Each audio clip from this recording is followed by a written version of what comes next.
Engineering technology subject நிறைய பேர் சொல்கிறது கஷ்டம். இதில் எல்லாம் நிறையா சப்ஜெக்ட் அதோட மெக்கானிக்கல் பார்ட், அது சிவில் பார்ட், எலக்ட்ரிக்கல், எலக்ட்ரானிக்ஸ் எல்லாமே கஷ்டமாகுது. இப்படின்னு நிறைய விஷயம் பற்றி நான் கிளியராக இருக்கும். இப்போ நம்மளுக்கு முதல்ல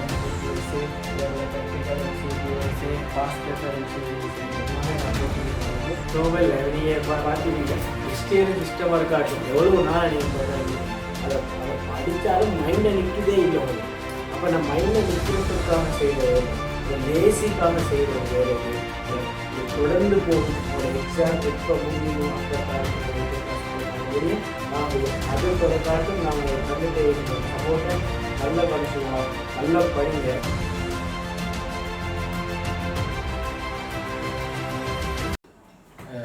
இந்த கொரோனா சுச்சுவேஷனில் யாருமே படிச்சுக்கொள்ள இல்லாத ஒரு ஈடு சொல்ல இல்லாத ஒரு கஷ்டமான நிலை தள்ளப்பட்டிருக்கிறீங்க இந்த முறையில் மாணவர்கள்.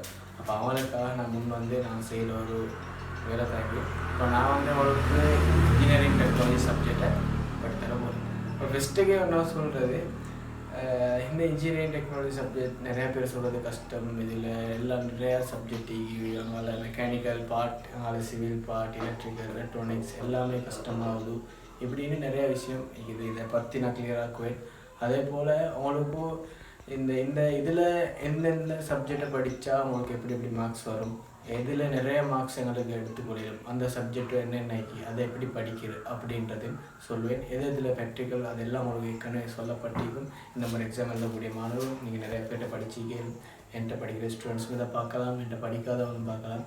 அப்போ நீங்கள் உங்களோட எல்லாருக்குமே ஒரே மாதிரி இதை விலை கொள்கிற மாதிரி நான் இப்போது ஃபஸ்ட்டுக்கு இதை தொடங்கும் போது ஒன்றா சொல்லிக்கொள்கிறேன்.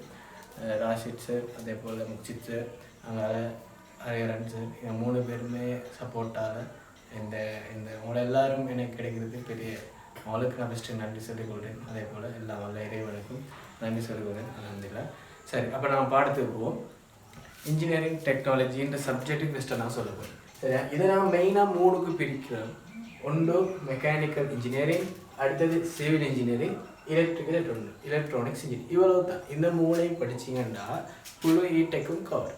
அப்போ இதை நாங்கள் எப்படி உடைச்சி வழங்கிக்கொள்ளும். நீங்கள் சிவிலில் படிச்சுட்டு எலக்ட்ரிக்கலில் படிச்சுட்டு ஓட்டோ அங்கே மெக்கானிக்கல் போக எல்லாம் மிக்ஸ் ஆகிருக்கணும். பட 3ஐயும் தனித்தனியாக ஃபஸ்ட்டு பிரிச்சுக்கோங்க, அதை பிரித்து விளங்கிக்கொள்ளும். அப்போ நான் கொஞ்சம் நிறைய யூனிட்டிக்கு நான் தேவையான முக்கியமான யூனிட்டை மட்டும் கவர் பண்ணிட்டு போனால் உங்களுக்கு 80க்கு மேலே ஸ்கோர் பண்ணிடும். அப்போ அதுக்கான சப்ஜெக்டை எனக்கு போட்டிக்கிறேன்.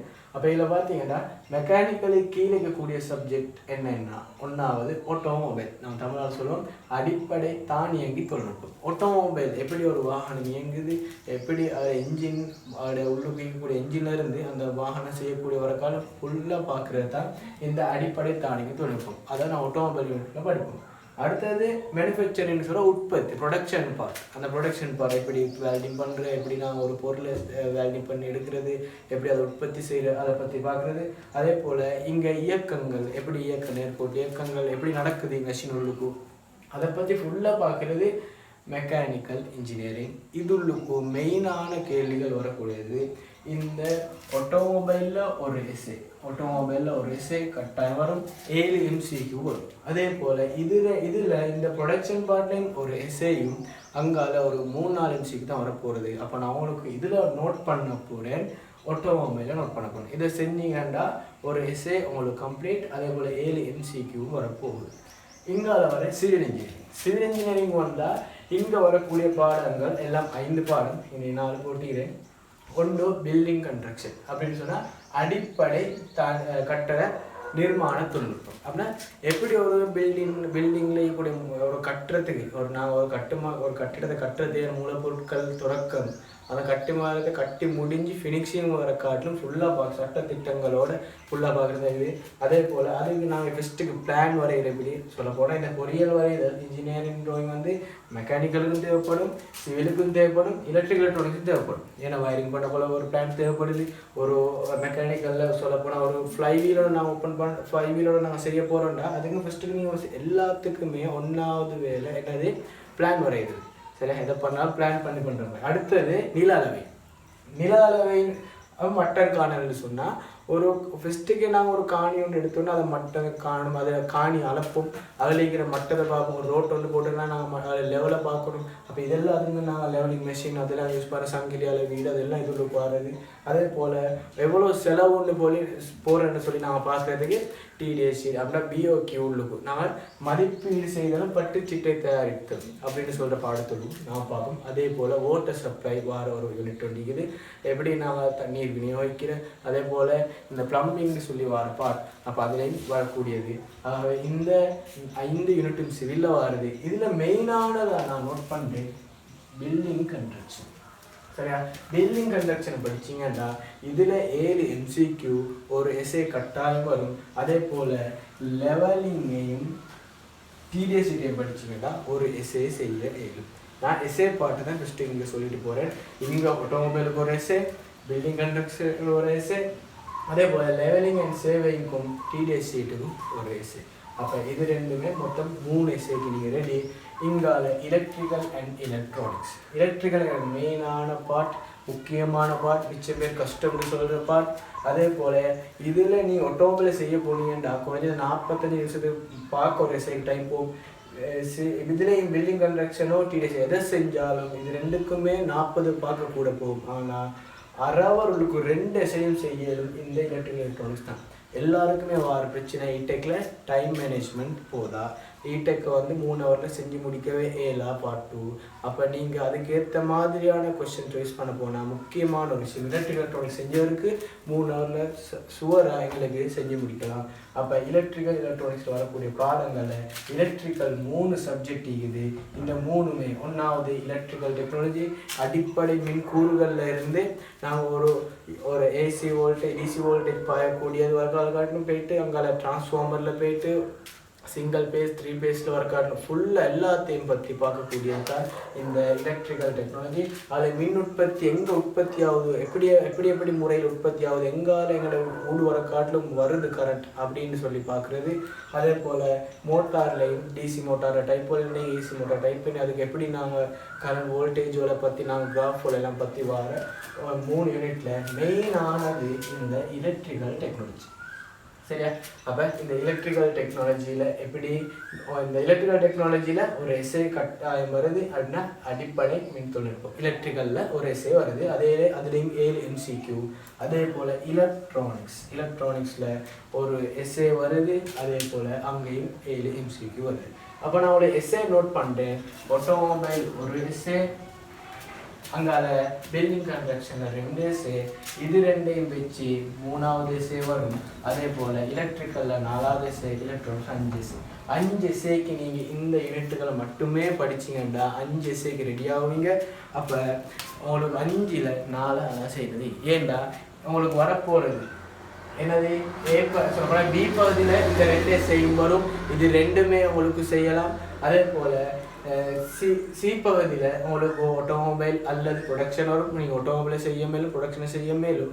அதே போல் இங்கால டி பகுதியில் உங்களுக்கு வரையிலும் எலக்ட்ரிக்கல் மற்றும் எலக்ட்ரானிக் 2க்கும் ரெடி ஆகிடும். அப்போ உங்களுக்கு நீங்கள் செய்ய வேண்டியது ஏதாவது 3 பகுதியிலும் ஒவ்வொன்று ஏதாவது ஒன்றில் 2 தான். ஆகவே 5க்கு ரெடினா உங்களுக்கு 4க்கு சும்மாவே செஞ்சிடும். நான் சொன்னது இதை மெயினானதை நான் மார்க் பண்ணேன். அந்த மெயினானதில் உங்களுக்கு இந்த டைமில் இருக்கக்கூடிய இந்த கொஞ்சம் டைமில் என்னால் முடிஞ்ச எல்லா ரிவிஷனும் செஞ்சு கேள்விகளை விளங்கப்படுத்தி உங்களுக்கு உதவியாக செய்யலும். அதே போல் நான் இப்போ சொன்ன யூனிட்டில் மெயினாக ஒரு யூனிட்டை சாய்ஸ் பண்ண போகிறேன். அந்த சாய்ஸ் பண்ண போகிற யூனிட் ஆட்டோமொபைல். இந்த ஆட்டோமொபைல் பாடம் உங்களை 20க்கும் 21 2 பேஜுக்குமே படிச்சுக்கு. இப்போ இந்த டைமில் நீங்கள் படிக்க ஸ்கூல்லையாவது நீங்கள் போகிற கிளாஸ் இதெல்லாம் படிச்சுப்பீங்க. அப்போ என்னால் முடிஞ்ச நிறைய கேள்விகள் இருக்கு. அப்போ என்னை டியூட்டர் நான் உங்களுக்கு போட்டிக்கிறேன். அந்த கேள்விகளை நான் இப்போ ஃபுல்லாக உங்களுக்கு விளம்பரப்படுத்த போகிறேன். சரி, இப்போ நாங்கள் போகக்கூடிய யூனிட் ஆட்டோமொபைல் டெக்னாலஜி.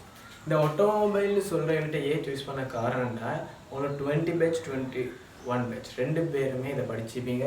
அப்போ 2 பேருக்குமே ஒரு முக்கியமான ஒரு யூனிட். அதே போல் இதில் MCQவும் வருது, எஸ்ஐயும் வருது, சம் ஸ்ட்ரக்சர்லேயும் வரலாம். அதே போல் கட்டாயம் ப்ராக்டிகல்லையும் வருது. அப்போ எல்லா பக்கத்துலேயும் வரக்கூடிய ஒரு முக்கியமான ஒரு விஷயம். அப்போ இது ஒரு தனி ஃபீல்டு ஒன்று மீக்கு எங்களுக்கு. இதில் எனக்கு ஏழளவுக்கு போகிற இதில் ஒரு பக்கமாக போக மேலும் அந்தளவு முக்கியமான ஒரு சைட். அப்போ நான் இதை பெஸ்ட்டு சூஸ் பண்ணி இதில் வரக்கூடிய எல்லாம் இதாங்க. ஏன்னா இதில் நிறைய பேர் கஷ்டம் எப்படி எஸ்ஏ செய்யுது. ஏன்னா பாஸ் பேப்பரை போய்ட்டு பார்த்தா பக்கமாக சரி எங்களுக்கு அந்த எழுதி கொள்ளையில் விளங்காது, அப்படி ஒரு கஷ்டம். அதே போல் எம்சிக்கு விலங்கை கொலையெல்லாம் நாங்கள் படித்தது உள்ளுக்குமா வருதில்லை அப்படின்ட்டுலாம் ஒரு சூழ்நிலை நிறைய ஸ்டூடெண்ட்ஸ் சொல்லுவாங்க.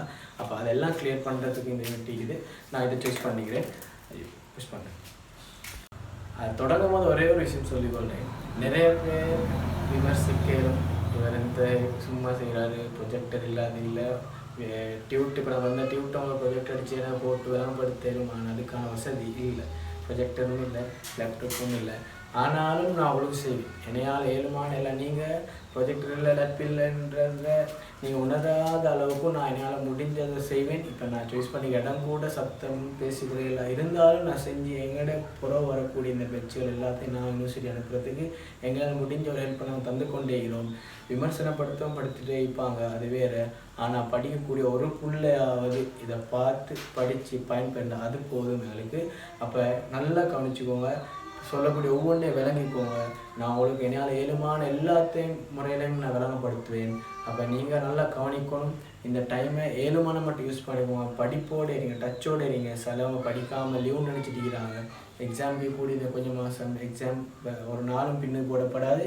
நல்லா அதை விளங்கிக்கோங்க. அதே போல் இன்றைக்கி நான் சத்தங்களோடு அதே போல் ப்ரொஜெக்டரும் இல்லாமல் விளங்கப்படுத்துறது ஏதாவது முன்ன பின்னாங்கன்னா அதை நீங்கள் அதை அட்ஜஸ்ட் பண்ணிக்கோங்க. அதே போல் நல்லா இருந்தவங்க எங்களுக்கு அது இல்லை இது இல்லைன்னு சொல்லி, ஏன்னா நான் வந்து ப்ரொஜெக்டர் இல்லை அது இல்லைன்னு அவங்களை படித்து கொடுக்காம நீக்கிறதுக்கு இல்லை. ஏன்னா எங்களுக்கு நான் நிறைய வீட்டுக்கு படிக்கிறதுக்காக 4-5 பேர்கிட்ட போயிட்டிக்கிறோம்.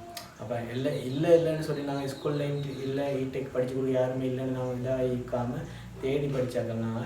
அதால் எது இல்லாட்டி நான் முன்னுக்காய் போகிறது நாங்கள் ரெடி. நீங்களும் அதே மாதிரி நாங்களே இருந்தாலும் முன்னுக்கு அந்த மொழி தான் நீங்களும் அதை விட தியாகம் செய்ய ரெடி ஆகிக்கணும். சரி, அப்போ நான் பாடத்துக்கு போகிறோம்.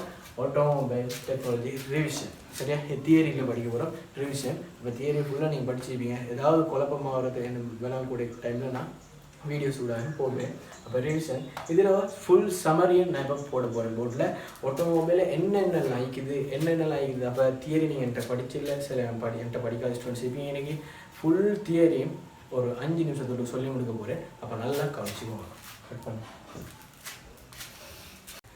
இப்போ நான் போக போகிறது ஆட்டோமொபைலில் ஒன்று ஃபுல் அந்த சொல்ல போனீங்க. ஆட்டோமொபைல் பெரிய ஒரு பாடம். சில ஒரு 3 மாத காலமாக தியரி படிச்சிங்களும் கூடது 2.5 மாதத்துக்கு கூட போகும். இதனால் படிச்சிங்க பாடல்கள் அவ்வளோ பெரிய ஒரு யூனிட்.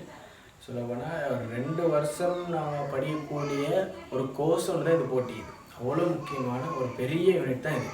அப்போ இதை நான் உங்களுக்கு ஃபுல்லாக அப்படியே எப்படி நினைவு வச்சுக்கொள்கிறேன், மைண்டில் ஃபுல்லாக நினச்சிக்கொள்றதுக்கு ஒரு லேசான மெத்தட், ஒரு சமரியாக அப்படியே தரப்போகிறேன். முழு ஆட்டோமொபைலையும் தரப்போகிறேன்.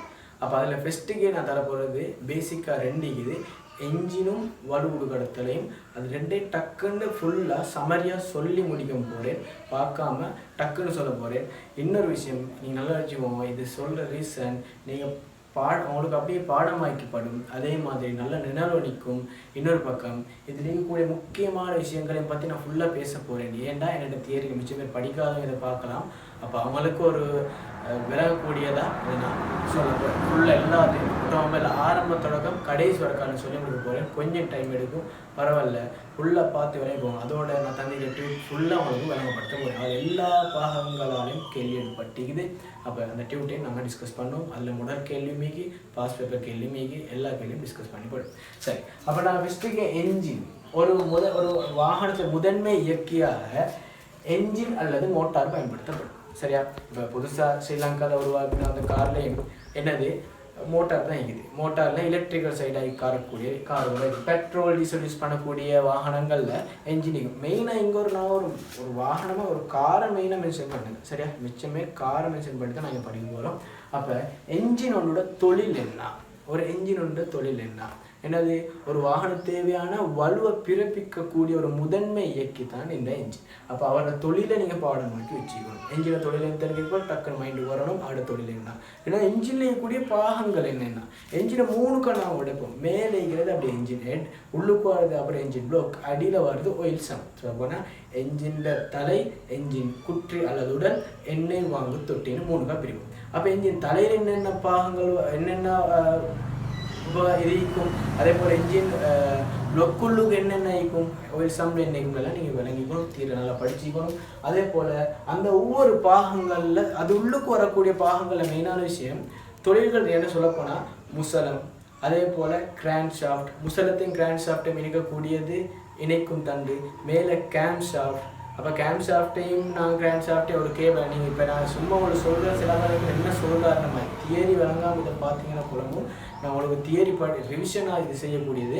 அப்போ இந்த கிராண்ட் ஷாஃப்ட்டும் கேம் ஷாஃப்டும் வித்தியாசம், ரெண்டு ஒற்றுமை என்ன, அதோட விகிதங்கள் என்ன, அதே போல் அதோட ஓரத்தில் கிராண்ட் ஷாஃப்ட் ஒரு ஃப்ளை வீல் இருக்கும், அந்த ஃப்ளை வீலில் தொழில் என்ன, அதே போல் முசலத்திலே கூடிய வளையங்கள் என்னென்ன, அதோட தொழில்கள் என்ன.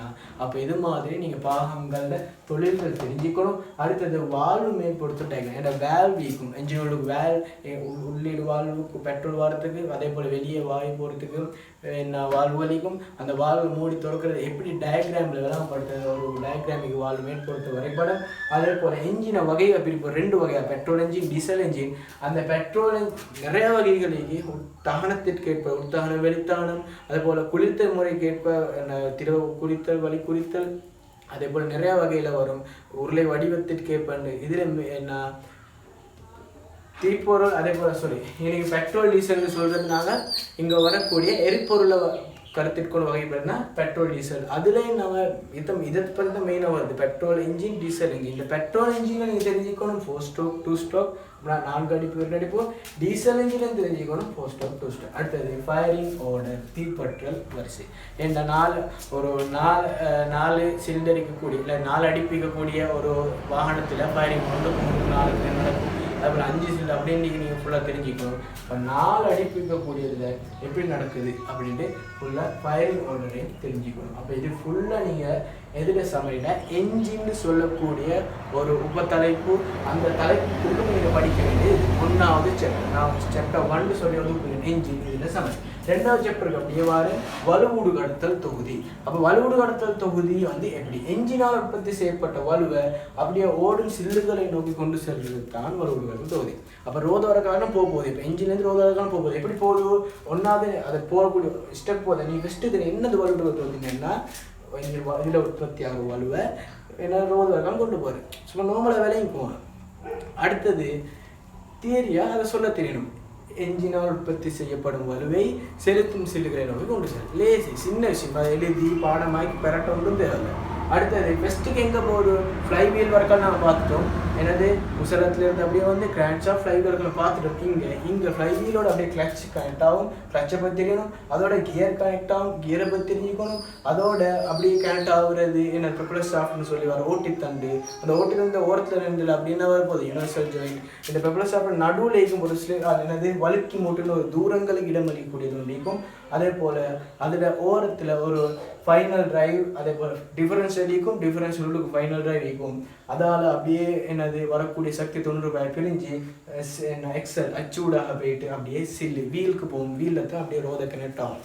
அப்போ இதுவரை காலம் நீங்கள் எல்லாமே தெரிஞ்சுக்கணும். என்னது கிளச்சில் தெரிஞ்சிக்க வேண்டிய விஷயம், அந்த கிளச் பிடியில் இருக்கக்கூடிய என்ன பண்புகள் என்ன, அந்த கிளச்சில் அதில் வரக்கூடிய தட்டுகளை பண்பு என்ன, கியர் பாக்ஸ்ட வகை என்ன, கிளச்சிட்ட வகைகள் என்ன, ஓட்டித்தண்டுன்னு என்ன, சர்வ மூடுன்னு என்ன, வழுக்கி மூட்டு 3டையும் தொழில் என்னது, இந்த சர்வ மூட தொழில் என்னது, வழுக்கி மூட்ட தொழில் என்ன, பாஸ்ட் 2015 முதல் பேப்பர் வந்தது. அப்போ வேற்றுமைப்படுத்தி என்ன செய்யும், ஃபைனலாக இறுதி செலுத்திக்க என்ன செய்யும். அப்போ இது நான் அச்சில் சில்லில் ஒரு எம்சிக்கு பாஸ்ட் பேப்பர் எம்சிக்கு நான் உங்களுக்கு காட்டுவேன். வாகனத்தின் அந்த விட்ட வாகனத்தில் டயர் பெருசாக அதில் வேகம் கூடுமா இல்லையான்ற ஒரு கேள்வி வந்து சரியான ஆன்சர் இருந்துச்சு. அப்போ நீங்கள் டயர் வரக்காலம் படிச்சுக்கணும். அப்போ அந்த என்ஜின் அந்த அப்படியே டயர் வர காரணம் ரோத வர காரணம் போகக்கூடியது நீங்கள் ஃபுல்லாக கிளியராக இருக்கணும். நான் ஒரு பேச்சு வழக்குக்கு நான் ஒரு சில வசனங்களை சொல்ல காரணம் நீங்கள் லேசாக விளங்கிக்கோங்க, கஷ்டமே இல்லை. நான் இந்த இன்ஜினியரிங் டெக்னாலஜியில் இந்த மெக்கானிக்கல் ஐக்கியம், இந்த பில்டிங் கன்ஸ்ட்ரக்ஷன் ஐக்கியம், இந்த எலக்ட்ரிக்கல் ஐக்கியம் எங்களுக்கு நான் கண்ணால் காண்டதும் இந்த மற்ற மதிப்பில் அது எனப்படும் இது எனப்படும் வாய் விளக்கணம் அந்த ஒன்றுமே இல்லை, எல்லாம் கண்ணால் காண்டது சின்ன விஷயம். லேசாக விளங்கி அழகாக எழுதி உங்களுக்கு அழகாக போயிடும், வேண்டிய பக்கத்துக்கு போயிடும். சரி, அப்போ நான் உங்களுக்கு என்னோட ஃபேக்கல்ட்டி சைடு அதை பற்றியெல்லாம் பேசி டைம் இதாக்க இல்லை, விஷயம் அதை பற்றி நான் பேசிப்படும். அப்போ அவங்களுக்கு விளங்குவோங்க, லேசாக விளங்குவோம். அப்போ நான் உங்களுக்கு 2 சமரி போட்டேன், என்ஜினை பற்றின ஃபுல் சமரி, வலுவுகளை பற்றின சமரி. இப்போ இது நீங்கள் படம் எங்கே இதில் தொழில் இல்லை, இதில் பாகங்கள் இல்லை, இது லேசாக விளங்கி கொள்றதுக்கு நீங்கள் தொழில் பாகங்கள் போட்ட காரணம் இதை லேசாக விளங்கி கொள்வீங்க. பிறகு நீங்கள் பாடமாக வச்சுக்கணும், தொழில் என்னது பாகங்கள் என்னது, அதே போல் நீங்கள் வச்சுக்கணும். அப்போ இது 2மே 2வது சாப்டர் வலுவூடு கடத்தல் தொகுதி. இப்போ 3வது சாப்டருக்கு போக போகிறோம். சரி, அப்போ நான் உங்களுக்கு 2 தொகுதியை சொல்லிட்டேன். என்ஜின் ஃபுல் தொகுதி 1வது, நம்ம போட்டு வலுவிடுகிற தொகுதி. அந்த சமயம் அப்படியே நோட் பண்ணிக்கோங்க. டெஸ்டிங் ஆட்டோமொபைல் ரிவிஷன் போட்டுக்கோங்க. அதுக்கு போகிற கீழே 1 சொல்லி என்ஜினை போட்டு என்ஜினை சமயம், 2வது வலுவிடுகிறது அதோட சமயம் எழுதிக்கோங்க. நான் கொஞ்சம் எழுத்துவோட விளங்காமிக்கே இல்லை, என்னை குயிக்காக இருந்தது டைம் போகுன்றதால என்னைய பொறுத்த 7 மட்டுக்கு உங்களுக்கு இந்த தந்த டைம் உள்ளுக்கு எவ்வளோ வேணுமோ அவ்வளோ சொல்லித்தர போகிறேன். அப்போ டைம் உள்ளுக்கு நான் ஸ்பீடாக போகணும், மெதுவாக போகலாம். அப்போ நீங்கள் என்ன செஞ்சுக்கோங்க, அதை நான் சொல்கிறது எழுதுறது விளங்காட்டி நான் சொல்கிறத கொண்டு சரி எழுதிக்கோங்க. 3வது தொகுதிக்கு நான் போகிறது 3வதும் 4வதும் தொகுதி. 3வது தொகுதியும் 4வது தொகுதியை நான் பார்க்க போகிறோம். அப்போ 3வது 4வது அதே போல் நான் அதுக்கு முதல் சொல்கிறேன். பேசிக் தொகுதி 2, 1 என்ஜின், அடுத்த வலுவூடு அடுத்தது 4 தொகுதிக்கு பாடமாக்கி வச்சுக்கோங்க. என்ஜினின் தொழிற்பாட்டிற்கு தேவையான தொகுதிகள். சரியா? என்ஜினின் இயக்கத்திற்கு அல்லது என்ஜினின் தொகுதிக்கு தேவையான தொகுதிகள் போட்டுக்கோங்க. அதுக்கு கீழே 4 தொகுதி வரப்போகுது. அப்போ நான் ஏற்கனவே 1 எழுதிட்டோம், 3ஆம் நம்பர் இங்கே போட்டுக்கொள்கிறேன், குழம்பிக்கொள்வான. அப்போ அந்த 4 தொகுதி யார் யாருன்னா எரிபொருள் வழங்க தொகுதி, எரிபற்றல் தொகுதி, குளிர்த்தல் தொகுதி, மசையிடல் தொகுதி. இந்த 4மே என்ஜினுக்கு தேவையான 4 தொகுதி, என்ஜின் இயக்கத்திற்கு தேவையான 4 தொகுதிகள். அப்போ அதில் 1வது யாரை பார்க்க போகிறோம்னா எரிபொருள் வழங்க தொகுதி. அப்போ எரிபொருள் வழங்க தொகுதி ஃபஸ்ட்டுக்கு தொழில். எரிபொருள் வழங்க தொகுதி தொழில் என்ன, அது என்னத்தை செய்யுது, எப்படி பெட்ரோல், எப்படி வாகனம் செல்லும் நிலைமைகளுக்கு ஏற்ப அதோட என்னது எரிபொருளில் நாங்கள் வழங்குறது. அப்போ அதை ஃபுல்லாக நீங்கள் சும்மா நார்மலாக சொல்கிறேன், அதோட வரைவிலக்கம் நீங்கள் பாடமாக வச்சுக்கணும். அடுத்து அவற்றின் பாகங்களும் அவற்றின் தொழில்களும் என்னென்ன பாகங்கள் இங்கே என்ஜின் ஃபஸ்ட்டுக்கு எங்கே பெட்ரோல் ஊற்றுறோம், டேங்க்லேருந்து எங்கே போகுது, அப்படியே பம்ப் ஆகும் போதே நாங்கள் என்ன ஆயில் ஃபில்டர் பெட்ரோல் ஃபில்டர் போயிட்டு அப்படியே பெட்ரோல் பம்புக்கு போயிட்டு பெட்ரோல் பம்ப்லேருந்து அப்படியே கார்பரேட்டர் கொடுக்கும். அப்போ கார்பரேட்டர்னு சொல்லி வரவங்க அந்த பாகங்கள், ஒவ்வொரு பாகங்களையும் ஒரு தெரிஞ்சுக்கணும், அதோட தொழில்களும் தெரிஞ்சுக்கணும். பம்ப் என்ன செய்யும், ஆயில் இந்த பெட்ரோல் ஃபில்டர் என்ன செய்யும், டேங்க் என்ன செய்யும், கார்பரேட்டர் என்ன செய்யும். அதில் மெயினானவர் இந்த எரிபொருள் சீராக்கி அல்லது கார்பரேட்டர் வரைபடம் முறையதிலும் ஏன்னா மிதவை அறைக்கு வெஞ்சூரிக்குது. அங்கால வால்வுகள் உள்ள ஊசி வால்வு, அதே போல் சோக் வேல், அதே போல் அந்த தடுக்கி வால்வு, அதே போல் அங்கே த்ரோட் வேல்னு சொல்லுவோம். அப்போ இது எல்லாமே வரக்கூடிய எல்லாமே வால்வுகள் குறிக்க தெரியணும். அதில் வெஞ்சூரில் என்ன நடக்குன்றதுன்னு தெரிஞ்சுக்கணும். அப்போ இதுக்கீழே தொழில்கள் ஒவ்வொரு மிதவை என்னையும் மிதவை அறைகளுக்கு நடக்கும் இந்த மாதிரி இந்த கார்பரேட்டர் உள்ளே வரக்கூடிய அந்த படத்தை வரைஞ்ச ஒவ்வொரு தொழில்கள் தெரிஞ்சுக்கணும். அதே போல் அது மெயினான ஒரு விஷயம், நியூட்ரல் டைம் எப்படி பெட்ரோல் போகுது, நியூட்ரல் டைம் போகக்கூடிய சுற்று, ஐட்லிங் சைக்கிள், மந்தகரி சுற்று, சோமுத்துறை சுற்று 2015 முதல் பேப்பரில் பாஸ்ட் பேப்பரில் வந்து மீக்கி அதே அப்போ மெயினான விஷயம். அப்போ அதையும் தெரிஞ்சுக்கணும். அதே போல் நீங்கள் எரிபொருளில் உங்களுக்கு பெஸ்ட்டுக்கு நீங்கள் தெரிஞ்சுக்க வேண்டிய விஷயம் சொல்லிட்டு போகிறேன், எல்லாத்தையும் சொல்லிட்டு போகிறேன், டைம் இல்லை எழுமான மட்டும் சொல்லிட்டு போகிறது. என்ன ஒவ்வொரு விகிதங்கள், பெட்ரோல் வழி விகிதங்கள் ஒரு பூரணமாக தானமடை தேவையானது 14.7, ஒரு பங்கு பெட்ரோலுக்கு 14.7 வழி. நான் மட்டும் தானே 15 சொல்லலாம். அதை விட குறைஞ்சா நாங்கள் அதுக்கு ஒரு வகை சொல்லுவோம். அதை விட கூடினா 14.7 பார்க்க கூடினா அதுக்கு நாங்கள் பெட்ரோல் 2 வகையாக நாங்கள் பிரிப்போம். அப்போ ரிச் மிக்சர், அதே போல் அதை கொஞ்சம் புஷ் பண்ணுங்கள். இப்போ 14.7 பார்க்க கூடினா செறிவு நாங்கள் சொல்லுவோம் குறைவு, 14.7 பார்க்க குறைஞ்சா நாங்கள் சொல்லுவோம் செறிவு அதிகம். அப்போ அங்கே காற்று குறைஞ்ச செறிவு அதிகமாகவும், காற்று கூடினா செறிவு கூடாகும். நீங்கள் இப்போ உதாரணத்துக்கு நாங்கள் மார்னிங் டைமில் இப்போ என்ஜின் கூல் ஆகிக்கும், அப்போ அவங்களுக்கு நிறைய செறிவு தேவைப்படும். ஆகவே நாங்கள் சோக்கை இழுக்கிற நேரம் காற்று வர்றது குறையும். அங்கே காற்று வர்றது குறைகிறதால அங்கே என்ன செய்ய போகுது, காற்று குறைஞ்சி போகிறதால அங்கே அப்போ அங்கே செறிவு அதிகமான பெட்ரோல் உள்ளுக்கு போகுது. ஆகவே என்ஜின் டக்குன்னு குயிக்காக ஸ்டார்ட் ஆகும். அப்போ அது மாதிரி ஒவ்வொன்றுக்கு விகிதம் தெரிஞ்சுக்கணும். சொல்லப்போனால் 7 கொண்டு 9 கொண்டு 11 கொண்டு 14 கொண்டு 17 கொண்டு இதெல்லாம் எங்கெங்கே யூஸ் பண்ணுற அது மாதிரி நிறைய விஷயம் தெரிஞ்சுக்கணும். அப்போ அடுத்தது இங்கே காணக்கூடிய குறைபாடுகள், எரிபொருள் வழங்கும் தொழில்கள் குறைபாடுகள் என்னது ஊசி வாழ்வு தொழிற்படாமை, அங்கே பெட்ரோல் நிரம்பி வடிதல், என்னது பெட்ரோல் ஃபில்டர் என்ன அங்கே பெட்ரோல் ஃபில்டரில் துளைகள் ஏற்படல், ஆனால் அது மாதிரி நிறைய குறைபாடு. அந்த தொகுதி நடக்கக்கூடிய வேலைகள் என்னென்ன பாகங்கள் என்னென்ன ஆயினா அந்த தொகுதி நடைபெறதுக்கு இடையூறாய்க்குமோ அது எல்லாமே அவங்க காணப்படுற குறைபாடு. அப்போ எரிபொருள் வழங்க தொகுதி டக்குன்னு சொல்லிட்டு எரிபொருள் தொகுதிகள் பாகங்களால் முக்கியமானது கார்பரேட்டரோட விஷயங்கள் குறைபாடு இதெல்லாம் சரியாக நோட்படுத்தணும். 3வது தொகுதி எரிபொருள் வழங்க தொகுதி. இப்போ 4வது எரிபற்றல் தொகுதிக்கும் வந்தாலும் அதே மாதிரி தான் அவரோட தொழில் சரியான இடத்துல சரியான உடைய தீப்பொறியை வரங்கிறது பெட்ரோல் இன்ஜினில். நல்லா விளைக்குவாங்க. எரிபற்றல் எங்கே நடக்கும்? இந்த பெட்ரோல் தீப்பொறியை வாங்குறது. அப்போ அங்கால பாகங்களும் அப்படி சொல்லுங்க. ஃபஸ்ட்டு பேட்ரி, அதுக்கப்புறம் அப்படியே எரிபொருள் அங்கால ஸ்டார்டிங் சுவிட்சுக்கு போகும். அப்படின்னா எரிபற்றல் ஆளி, அதுக்கப்புறம் எரிபற்றல் அங்கால இக்னிஷன் சுவிட்ச், அப்படியே வந்து எரிபற்றல் சுருள். அந்த எரிபற்றல் சுருள் 2 சுருளையும் முதன்மை சுருள், துணை சுருள். அந்த 1வது துணை சுருளின் ஊடாக போயிட்டு அப்படியே பங்கீடு கருவிப்போம். அங்கே தொடுகை முனை விலகும் போது அப்படியே கொள்ளலை கூடாக அங்கே வோல்ட் அளவு பாயப்பட்டு வோல்ட் அளவு 4000க்கு மேலே, சொல்லப்போனால் 4000 2000க்கு மேலே பாஞ்சு அங்கால எங்கே போகுது? மேலே போகுது. கொஞ்சம் புஷ் பண்ணுங்க.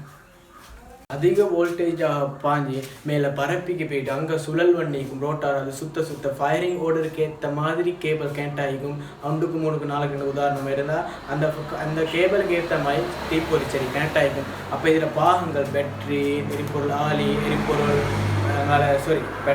எரிபற்றல் ஆளி, கட் பண்ணுங்க, எரிபற்றல் ஆரி, எரிபற்றல் சுருள், அங்கே பரப்பி மூடி, பங்கீடு கருவி, சுழல்வான், தீப்பொறிச்சரி, இது ஒவ்வொரு பாகங்களையும் பற்றி நீங்கள் தெரிஞ்சுக்கணும். அதான் பாகங்களும் அவற்றின் தொழில்களும். அதே போல் அமர்வு கோணம், நாங்கள் தொடுகை முனை புள்ளி விலகக்கொலை அல்ல தொட்டு கொண்டிக்க கொலை 2 கோணம் இருக்குது. அந்த கோணம் ஒவ்வொன்றுக்கும் நடக்கும். அந்த கோணங்களை தெரிஞ்சுக்கணும். அதே போல் இந்த எரிபற்றல் சுருளையும் குறைபாடுகள் காணப்படும். இந்த தொகுதியை தாக்கக்கூடியது எல்லாமே குறைபாடுகள் ஆகிக்கும். அப்போ இதையும் சமரியாக நோட் பண்ணிக்கோங்க. இப்போ நான் 2 தொகுதி பார்த்துட்டோம். 3வது 4வது எனக்கு வழங்க தொகுதி, எரிபற்றல் தொகுதி, இது 2மே என்ஜின் இயக்கத்துக்கு தேவையானது. இன்னும் 2 தொகுதியை மட்டும் பார்ப்போம், கொஞ்சம் டைம் எடுத்துட்டு. அப்போ இந்த 4 மொத்தம் இந்த 4 இன்னும் ஒன்றா பார்த்தீங்கன்னா 6 தொகுதிகளோட நான் கொஞ்சம் கேள்விக்கு போயிட்டு வரும். சரியா? அப்போ இந்த தொகுதி 2 இப்போ நோட் பண்ணிக்கோ. சரி, உங்களுக்கு நான் சொன்னேன் என்ஜினின் இயக்கத்திற்கு என்ஜின் தொழிற்பாடுக்கு தேவையான 4 தொகுதிகளில் 2 பார்த்துட்டோம். எரிபொருள் வழங்க தொகுதி, எரிபற்றல். அடுத்த 2 ஜோடிக்கிறாங்க, குளிர்த்தல் தொகுதி, மசையிடல் தொகுதி. இது 2 சம்மரியை பார்ப்போம். இது ஒரு கேள்வி பார்த்தோம்னா சரி இன்றைக்கி. அப்போ நான் இந்த 6 தொகுதி தான் நான் இன்றைக்கி ஃபுல்லாக டிஸ்கஸ் பண்ண போகிறது. அப்போ இந்த 6 தொகுதி தான் நான் ஃபஸ்ட்டுக்கே அவங்களுக்கு அழகாக டக்கு எந்த தியரி படிக்காதவங்க கேளும். அதால் எனக்கு ஃபஸ்ட்டு வந்ததோட கேள்விக்கு போய் யூடியூப் இருந்தாலும் ஓரளவுக்கு கொஞ்சம் கிளியர் ஆகிக்கொண்டு சமரியை தந்து அழகாக போகிறதுக்கு பாரு. இதெல்லாம் நான் தியரில் செஞ்ச விஷயம் என் ஸ்டூடெண்ட்ஸ்க்கு. அப்போ பார்த்து கவனிச்சுக்கோங்க. குளிர்த்தல் தொகுதி, அதில் ஃபஸ்ட்டு தொழில் தெரியணும். ஒரு குளிர்த்தல் தொகுதி தொழில் என்ன, ஏன் குளிர்த்தல் தொகுதி தேவை, ஏன் என்ஜினுக்கு தேவை, ஒரு தொழிற்பாட்டு கொண்டிருக்கக்கூடிய அப்படின்னா என்ஜின் வந்து தொழிற்பாட்டு வெப்பநிலையில் பேன்றது குளிர்த்தல் தொகுதி தேவை. அப்படின்னா அதோடைய வெப்பம் கூடினாலும் கேஸ் பாரம், குறைஞ்சாலும் ஸ்டார்ட் ஆகுது. ஆகவே கூடம் படா வெப்பம் குறையும் படா சமனான தொழிற்பாட்டு வெப்பநிலையில் பேணணும். அதுக்கு தான் நான் சொல்கிறேன் குளிர்த்தல் தொகுதி. அடுத்த வகை அதில் தொழில். அதே போல் அதோட வகைகள் 2 வகையிலேக்கு காற்றால பைக்லாம் பாருங்கள் வெளியே காற்றுக்கு மோதோட பட்டி. அதே வாகனங்களை பாருங்கள் தண்ணி ஊற்றுவாங்க குளித்தல். அப்போ திரவ குளித்தல் மீக்கி, வலி குளித்தல் மீக்கி.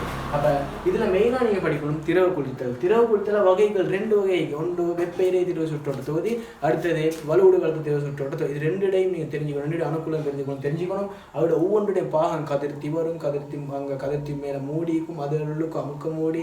அதே போல் வெற்றிடக்குழாய் அமுக்க வாழ்வு, வெற்றிட வாழ்வு. அதோட அங்கே வலுவூடு கடத்தல் தொகுதி உள்ளுக்கு வரும் முக்கியமான ஒரு 2017 பாஸ்ட் பேப்பர்லேயும் வந்துச்சு.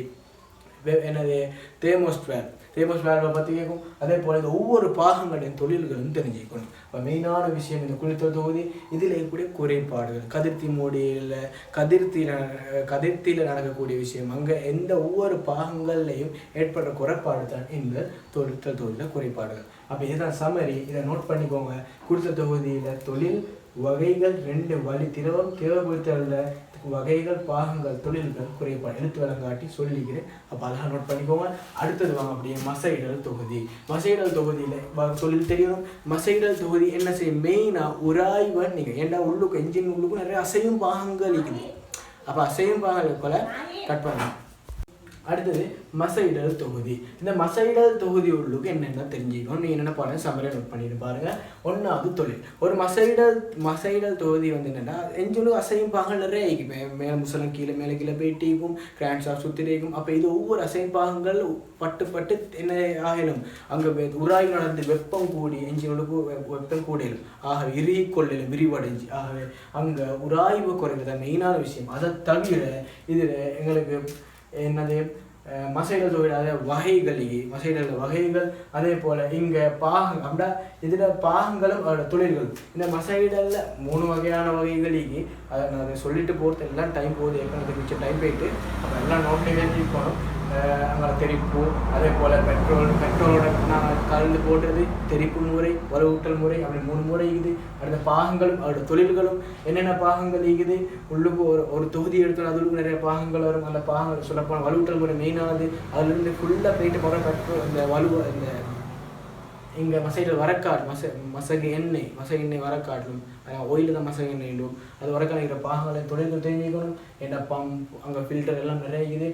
அதே போல் மெயினானது மசகு எண்ணெயில் காணப்படக்கூடிய தொழில் இயல்பு, அது ரெண்டும் நல்லா தெரிஞ்சுக்கணும். அதோட தொழில்கள் நிறைய இருக்குது, அதோட இயல்புகள் நிறைய இருக்குது, அது எல்லாம் பாடமாகிக்கணும். அதே போல் வகைகள், அதோட வகைகள் ஏன்டா நான் SAEன்னு வகைப்படுத்தும் விக்ஸோமீட்டரில் போட்டு நான் ஒரு செகண்டில் எவ்வளோ மில்லிலிட்டர் வருதோ அதை நான் SAE பெருதிடும். SAE 20, 30, 40 இன்ஜினுக்கு யூஸ் பண்ணும். SAE 90 எல்லாம் கியர் பாக்ஸ் டிஃப்ரென்ஸுக்கெல்லாம் யூஸ் பண்ணும். அதே போல் குறைபாடுகள், மசையிட தொகுதியிலையும் காணப்படக்கூடிய குறைபாடுகளுக்கு. அப்போ இதுலேயும் உள்ளுக்கு நிறையா உணரி இதில் காணக்கூடிய மானிகள் பயன்படுத்துகிற அமுக்குதங்கள் மானிகள் எல்லாம் நீங்கள் தெரிஞ்சுக்கணும். அப்போ இந்த மெயினான தொகுதி 2 இதுலேயும் நான் நிறைய நோட் பண்ணல. நான் கருத்தி மூடுக்கு வர்றது, வெப்ப தேமஸ்ட்ரால்வை பற்றி. அப்போ இதெல்லாம் இன்னும் நிறையான அதுதான் எல்லாமே உங்களுக்கு வகைகள் பாகங்கள்னு போட காரணம் நீங்கள் அது நிறைய விஷயம் இருக்கு. அப்போ தியரியை படிச்சுக்கணும். நீங்கள் தியரி படித்தவங்களுக்கு ஒரு ரிவிஷன் தான் இது.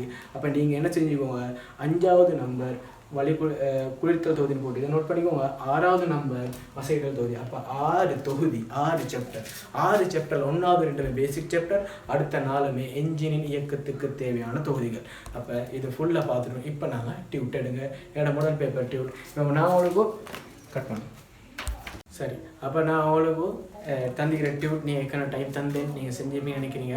அப்போ நாங்கள் இப்போ ஆட்டோமொபைல் டிவிஷனில் உங்களுக்கு 6 தொகுதியை பற்றி டக்குன்னு சொல்லிவிட்டு அப்படி சம்மரியை நோட் பண்ணிட்டோம். அப்போ நான் உங்களை இப்போ மாடல் MCQ essay, அதே போல் practical MCQ essay, past paper MCQ essay இது எல்லாமே நான் போட்டிக்கிறேன் உங்களுக்கு முக்கியமான ஒரு டியூட். அப்போ இந்த டியூட்டை டிஸ்கஸ் பண்ண போகிறோம். அப்போ உங்களுக்கு நான் தியரி உங்களுக்கு படித்த அந்த டியூட்டிக்கும் என்கிட்ட படித்த ஸ்டூடெண்ட்ஸ் எல்லாம் இந்த தியரி டியூட்டை ஃபுல்லாக கிட்ட வச்சுக்குவோம். சில டவுட் வந்து கிளியர் பண்ணிக்கோல. அதே போல் நான் உங்களுக்கு இப்போ தந்த இந்த டியூட், இந்த மாடல் பேப்பர் டியூட்டை நான் இப்போ ஃபுல்லாக உங்களுக்கு விராமப்படுத்த போகிறேன். ப்ரொஜெக்டர் இல்லை, உங்களுக்கு அடித்த ஒரு கேள்வியெல்லாம் படுத்த. அப்போ உங்களுக்கு நீங்களாக இந்த கேள்வியை செஞ்சு எப்படி செய்வீங்களோ அது மாதிரி நான் செய்ய போகிறேன். இப்போ நீங்கள் என்னோட ஒரு கொஞ்சம் நேரம் பயணிச்சிட்டிங்க, இனி நான் உங்களோட சேர்ந்து பயணிக்கிறது மாதிரி இந்த வீடியோவை செய்ய போகிறேன். அப்போ நீங்கள் எழுதினா எப்படி எழுதுவீங்க அதே மாதிரி நான் உங்களோட இடத்துலேருந்து நான் யோசித்து செய்ய போகிறேன். நல்லா விளங்கப்படுத்த போகிறேன். ஃபுல்லாக கவனிச்சுக்கோங்க, நல்லா கவனம் இல்லை. அப்போ இவ்வளோ டைம் போகுதுன்னு நீங்கள் படம் பார்க்குற மாதிரி யோசிக்காமல் இது ஒரு பாடம். உங்களோட எக்ஸாமுக்கு நான் கேள்வி எப்படி செய்கிறேன், கேள்வி ஒன்று எப்படி யோசிக்கிறேன், ஆன்சர் எப்படி கொடுக்குறேன், எல்லா முக்கியமான கேள்விகள் இந்த டியூட்டை பார்த்தது உங்களுக்கு விளங்கிக்கும். அப்போ எல்லாத்தையும் நான் டிஸ்கஸ் பண்ண போகிறேன். அப்போ வாங்க என்னோட டியூட்டுக்கு போவோம். சரி, 1வது கேள்வி, மோட்டார் வாகன என்ஜினை வகைப்படுத்தல் படுத்தலை தருது. அப்போ 1வது கேட்குறேன், தகனத்திற்கு ஏற்ப வகைப்படுத்தல். தகனத்திற்கு ஏற்ப வகைப்படுத்தல் நாங்கள் எப்படி செய்வோம், உட்தகனம். சரியா, உட்தகன என்ஜின் கமா வெளித்தகன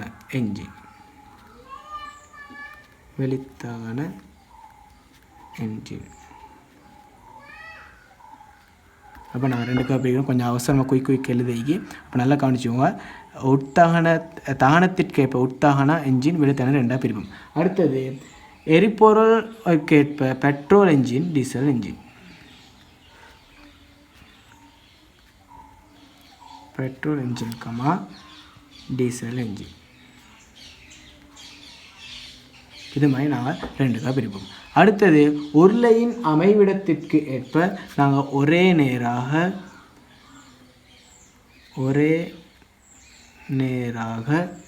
கமா வி வடிவம் கமா எதிர்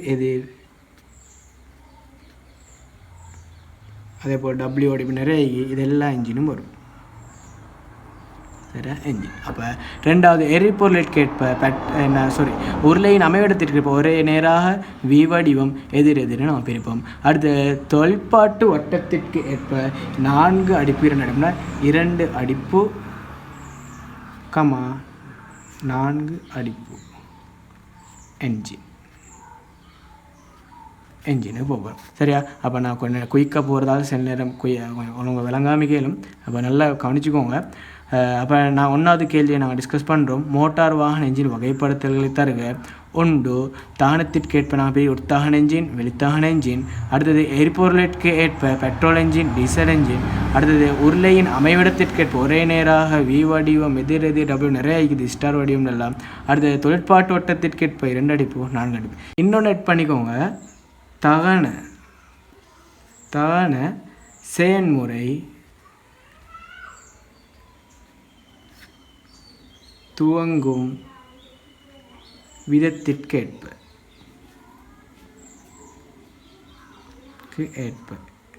எப்படி தான செயன்முறை துவங்கும் விதத்துக்கு ஏற்பன்னு சொன்னால் 2 வரும். ஒன்று தீப்பொறித்தாகன என்ஜின், பொறித்தாகன என்ஜின். அதே போல் அங்கே நெருக்கல் தாகன என்ஜின். அப்போ நீங்கள் கொஞ்சம் அழகாக எழுதிக்கோங்க ஒழுங்கா. அப்போ நான் இன்னும் உங்களுக்கு குளிர்த்தல் முறைக்கேற்ப என்னது திரவ குளிர்த்த என்ஜின், அதே போல் வலி குளிர்த்தல் என்ஜின், அது மாதிரி பிரிப்பேன். அப்போ எங்களுக்கு 4 தான் தந்திக்கு கேட்ட கேள்வி. அப்போ எக்ஸ்ட்ராவாக இன்னும் நீங்கள் தெரிஞ்சு மீக்கணும். சரி, 2வது கேள்வி, என்ஜினின் அடிப்பு என்பது. ஒரு என்ஜின் அடிப்புன்னு சொன்னால் உங்களுக்கு தெரியும், ஒரு என்ஜின் உள்ளுக்கு டிடிசின்ற ஒரு உயரமைக்கு அங்கால பிடிசி முசலத்தலை ஆக உயர்ந்த இடப்பெயர்ச்சி டிடிசிக்கும் ஆக கீழே வர்றது பிடிசி. அப்போ டிடிசி டிடிசிக்கு போகிறது ஒரு இடப்பெயர்ச்சியாக காணப்படும். அப்படின்னு சொன்னால் டிடிசிக்கும்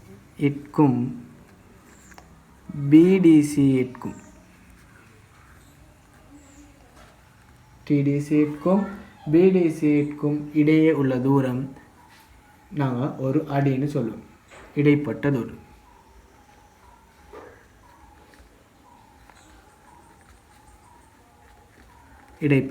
டிடிசிக்கும் பிடிசிக்கும் இடைப்பட்ட தூரம். இல்லாட்டி என்னது டிடிசியிலிருந்து பிடிசிக்கான இல்லாட்டி ஒரு முசலத்தின் இன்னொரு வலைக்கிழமைக்கு முசலத்தின் ஆகக்கூடிய இடப்பெயர்ச்சி, முசலத்தின் ஆகக்கூடிய இடப்பெயர்ச்சி.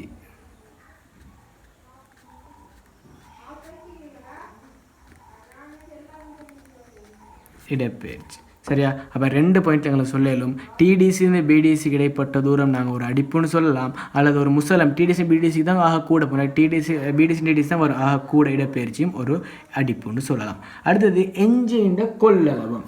ஒரு என்ஜின் கொள்ளளவம். அப்போ ஆன்சரை கவனிச்சுக்கோங்க. முதல்ல என்ஜின் கொள்ளளவு ஒரு என்ஜினில் காணப்படும். ஆன்சர் எழுதுகிறேன்.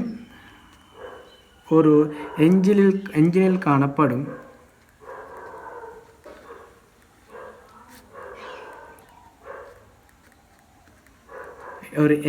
காணப்படும் அடிப்பின் கனவளவையும்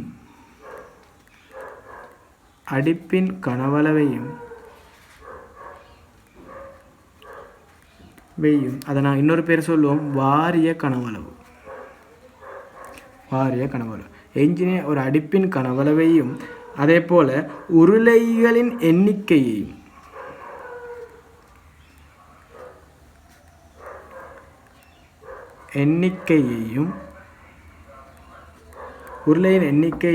பெருக்குவதன் மூலம் என்ஜின் கொள்ளளவும் பெறப்படும். அப்போ என்ஜின் கொள்ளளம் எனப்படுவது ஒரு என்ஜினில் காணப்படும் அடிப்பின் கனவளவையும் நாங்கள் வாரிய கனவளவு சொல்லும் பிரக்கெட்டில் போட்டுக்கோங்க, உருளைகளின் எண்ணிக்கையும் பெருக்குவதன் மூலம் கொள்ளளவும் பெறப்படும்.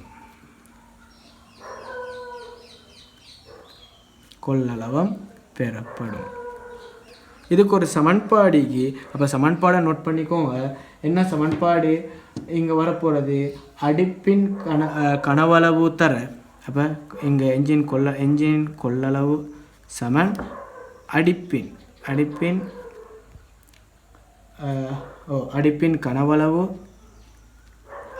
கனவளவு தர. அதே போல் உருளைகளின் எண்ணிக்கை.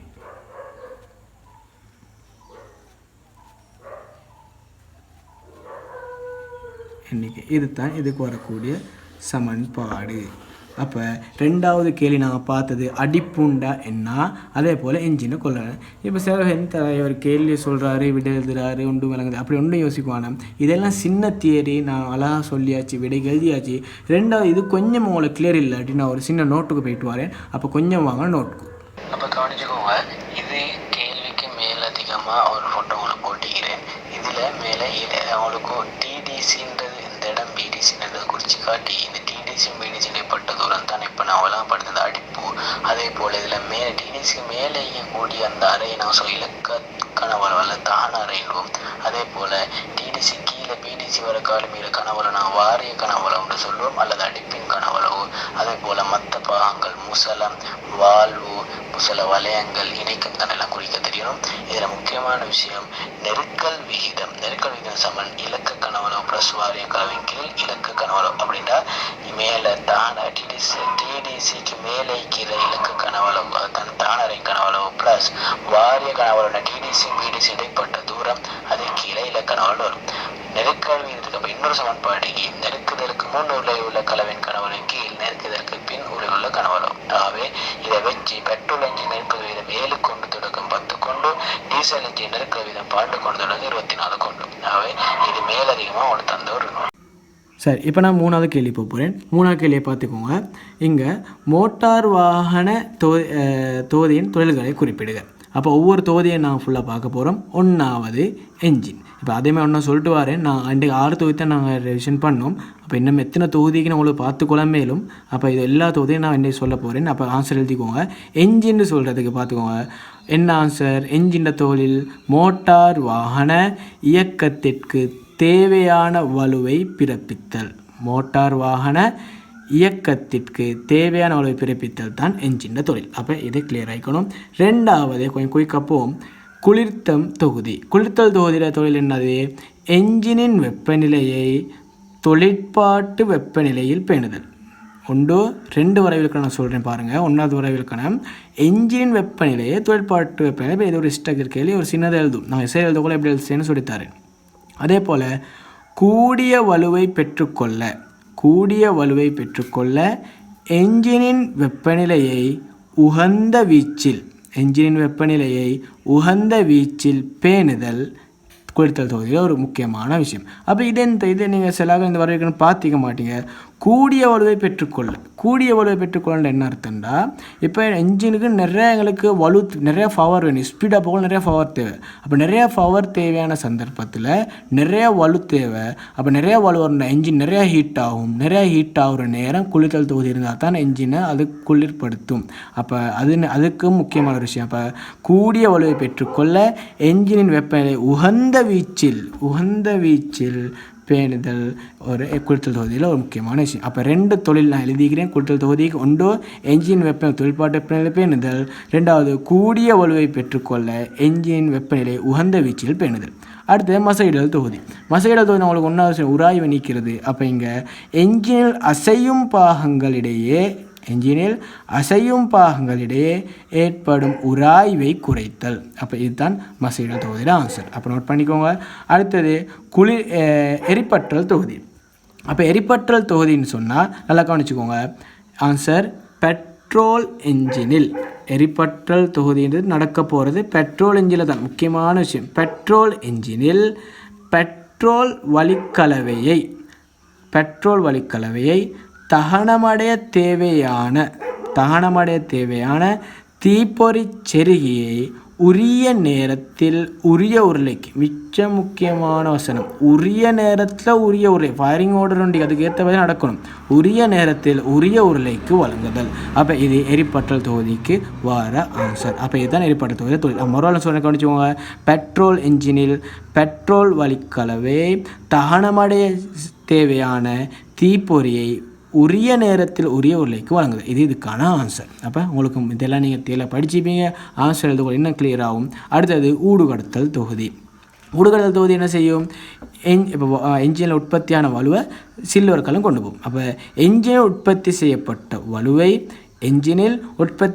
வலுவை ஓடும் சில்லுகளை அல்லது சக்கரங்களை நோக்கி கொண்டு செல்லுதல். இதுதான் ஊடுகடத்தல் தொகுதி.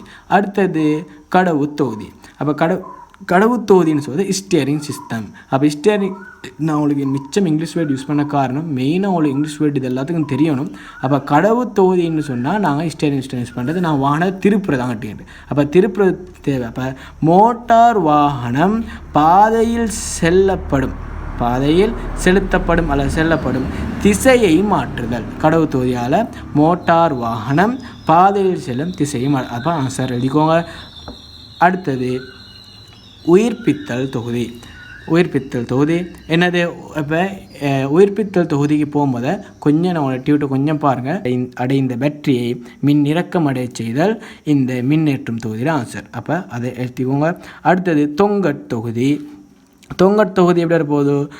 வாகனத்தில் இப்போ தொங்கற் தொகுதியால் நான் வாகனத்தில் பயணிக்கக்கூடிய அந்த பயணிகளுக்கும் அந்த பொதிகளுக்கும் அதிர்வை குறைக்கணும். அதை நீங்கள் எழுதுகிறேன். அப்போ பார்த்துக்கோங்க, வாகனத்தில் பயணிப்பவர்களுக்கும் கொண்டு செல்லப்படும் பொதிகளுக்கும் சில்லுகளில் இருந்து ஏற்படும் அதிர்வை குறைத்தல். அப்போ நான் உங்களுக்கு இங்கே வாசிச்சுட்டு போகிறேன் குயிக்காக. இது உங்களுக்கு மிச்சம் தெரிஞ்ச விஷயம், அதுதான் குயிக் படுத்துகிறேன். அப்போ டக்குன்னு எழுதிக்கோங்க. வாகனத்தில் பயணிப்பவர்களுக்கும் கொண்டு செல்லப்படும் பொதிகளுக்கும் சில்லுகளில் ஏற்படும் அதிர்வை குறைத்தல். அடுத்தது உடல் மற்றும் அடிச்சட்டம், பொடியும் அதே போல் செஸ்ஸியும். அப்போ இது என்னது தேவை?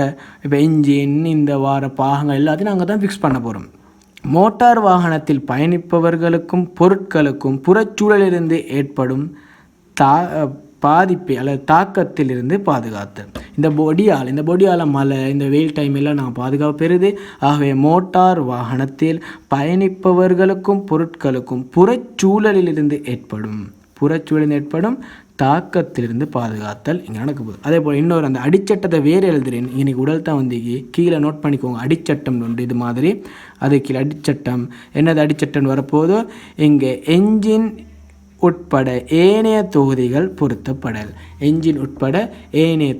பொருத்தப்படல். அப்போ அங்கே தான் அடிச்சட்டத்தை பொருத்தப்படும். அப்போ இதுதான் ஃபுல்லாக நாங்கள் இப்போ பார்த்த கேள்வி. இவ்வளோ குயிக் படுத்தினேன். இருந்தாலும் நான் வாசிக்கோள் நீங்கள் ஆன்சர் செக் பண்ணிப்பீங்க. இப்போ 4வது கேள்விக்கு போகிறோம். 4வது கேள்வியை கவனிங்க. கார்பரேட்டரில் பின்வரும் தொகுதிகளால் ஆற்றப்படும் தொழில்களை குறிப்பிடுங்க. இப்போ நான் அந்த டியூட்டில் இருக்கிற மாதிரியே கேள்விகள் போடலை, மெயினான கேள்விகள். இப்போ நீ கார்பரேட்டரை பற்றி படிச்சுப்பீங்க தியரியில். ஆனால் இங்கே சொல்லி பாருங்கள், கார்பரேட்டரில் உள்ளுக்கு தொகுதிக்கும் தொகுதிகள் ஏற்பட என்னென்ன? தடுக்கி தொகுதி, வலு தொகுதி, அதே போல் அங்கால ஆர்முடுக்கி பம்பி. சரியா? இங்கே தொகுதியின் வலு தொகுதி, அதே போல் ஆர்முடுக்கி பம்பி. அப்போ இந்த பம்பி தொகுதி, அப்போ இந்த பம்பி தொகுதி, இந்த 3மே கார்பரேட்டர் உள்ளுக்கு அடங்கக்கூடிய தொகுதிகள் 3. அப்போ இந்த 3க்குமே ஆன்சர் இப்போ சொல்ல போகிறேன். இந்த இடத்துல தடுக்கி தொகுதி நாங்கள் ஏன் யூஸ் பண்ணுறோன்னா, என்ஜின் வந்து கூலாக இழுக்கக்கோல என்ஜின் ஸ்டார்ட் பண்ணுறது கஷ்டம். ஆகவே நாங்கள் சோக் வேல்வை இழுக்கக்கோல அங்கே ஒரு தொகுதி உள்ளுக்கு தான் செயற்படுது அந்த சோக் வேல். அப்போ அந்த தொகுதியால் சோக் வேல் மூடப்பட்டு வலி உள்ளுக்கு வராது. ஆகவே பெட்ரோல் டக்குண்டு ஸ்டார்ட் ஆகும். அங்கே சரி கூடிய பெட்ரோல் வீதம் வந்து. ஆகவே இது ஒரு தொகுதிக்கு தடுக்கி தொகுதி. இந்த தொகுதியோட தொழில் குளிர்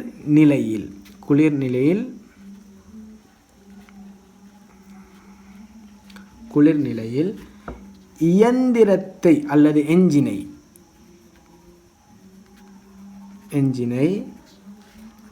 தொடங்குவதற்கு அல்லது ஆரம்பிப்பதற்கு வலியின் அளவை குறைத்து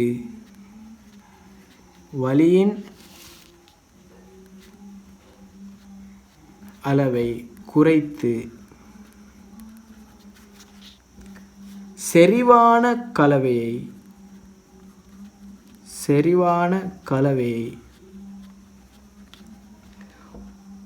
உருவாக்கி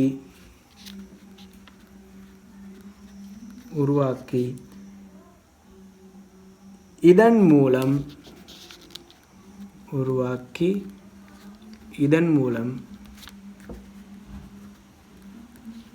மூலம் குளிரான சந்தர்ப்பத்தில்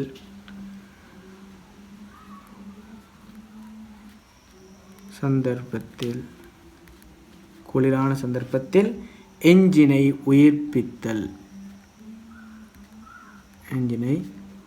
உயிர்ப்பிக்க முடியும். பிடிக்க முடியும். அப்போ நான் சொன்ன விஷயம் தடுக்கி தொகுதின்னு கார்பரேட்டர் உள்ளுக்கி அது என்னத்தை செய்யும், குளிர் நிலையில் அப்படின்னா கூலான நேரத்தில் என்ஜினை துவங்குவதற்கு என்ஜினை ஸ்டார்ட் பண்ணுறதுக்கு வலியின் அளவை குறைத்து அங்கே வர காற்று அளவை குறைச்சி செறிவான கலவை உருவாக்கி அங்கே செறிவான கலவை அந்த ஏன்னா அங்கே ஒரு பெட்ரோல் வலி கலவையில் காற்று மீக்கும் பெட்ரோல் மீக்கும் அதில் வலியை குறைச்சோண்டா அங்கே செறிவான கலவை உருவாகும். அதை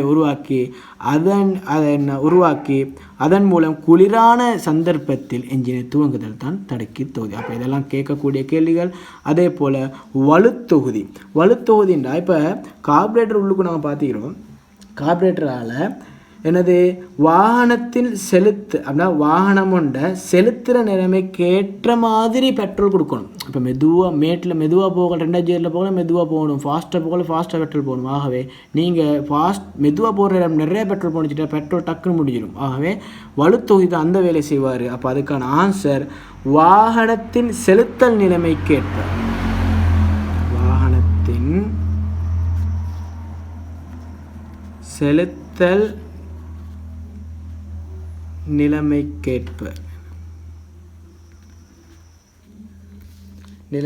ஏற்ப செறிவான கலவை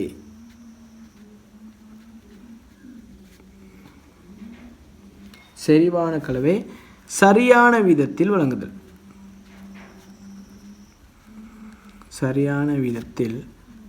வழங்குதல்.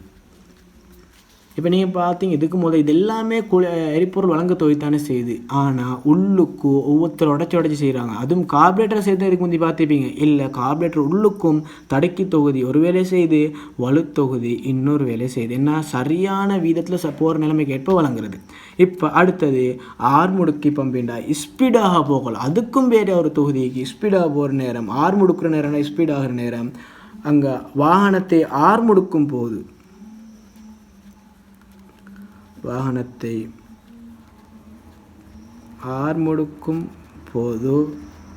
தேவையான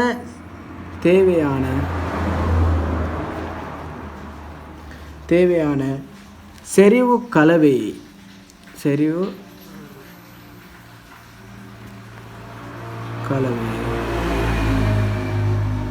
வழங்குதல், ஒரு என்ஜினுக்கு வழங்குதல்.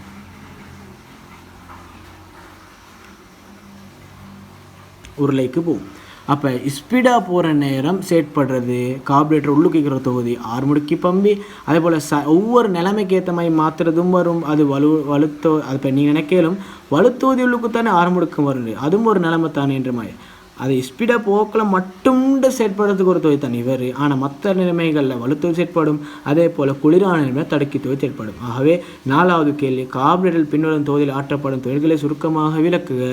இதில் 3 தொகுதிகள் நீக்கி தடுக்கி தொகுதி, வலுத்தொகுதி, ஆர்முடுக்கி தொகுதி, இந்த 3க்குமான ஆன்சர் கிளியர் ஆகிக்கணும். இப்போ நான் போகிறது அடுத்த கேள்வி, 5வது கேள்வி. இப்போ நான் இதுக்கு முந்தி பார்த்த கேள்வி எரிபொருள் வழங்க தொகுதிகளுக்கு வந்த ஒரு கேள்வி. இப்போ நாங்கள் போகிறது எரிபற்றல் தொகுதி. இது வர காட்டிலும் கொஞ்சம் மெயினாக வராத கேள்விகள் உள்ளுக்கு வரது. ஆகவே மெயினான ஒரு கேள்வி ஒரு ஃபுல் எஸ்ஸையாக போட்டிக்கிறேன், நல்லா கவனிங்க. அப்போ இதில் எங்களுக்கு இங்கே ஒரு தந்திக்கு ஒரு சுற்றுண்டு, எரிபற்றல் தொகுதிக்குரிய சுற்றுண்டு. அப்போ இதில் நம்பர் போட்டு எங்களை குறிக்க சொல்லி மோட்டார் வாகன எரிபற்றல் தொகுதியில் பரும்படி உருவொன்று தரப்பட்டுள்ளது, அதன் பாகங்களை பெயரிடுக. அப்போ இதில் இருக்கிற 13 பாகங்கள் தந்திக்கு இந்த 13 பாகங்களை இப்போ நாங்கள் குறிப்பிட போகிறோம். அப்போ நல்லா கவனிச்சுங்க. ஃபஸ்ட்டுக்கே வரக்கூடிய பாகம் மின்கலம். சரியா, மின்கலம் பேட்டரி தான் ஃபஸ்ட்டுக்கே வரக்கூடியது. 2வது அப்படியே போகிறது எரிபற்றல் ஆளி.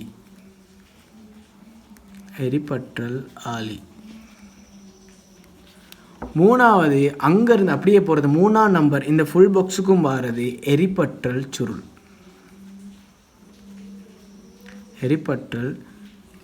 சுருள்.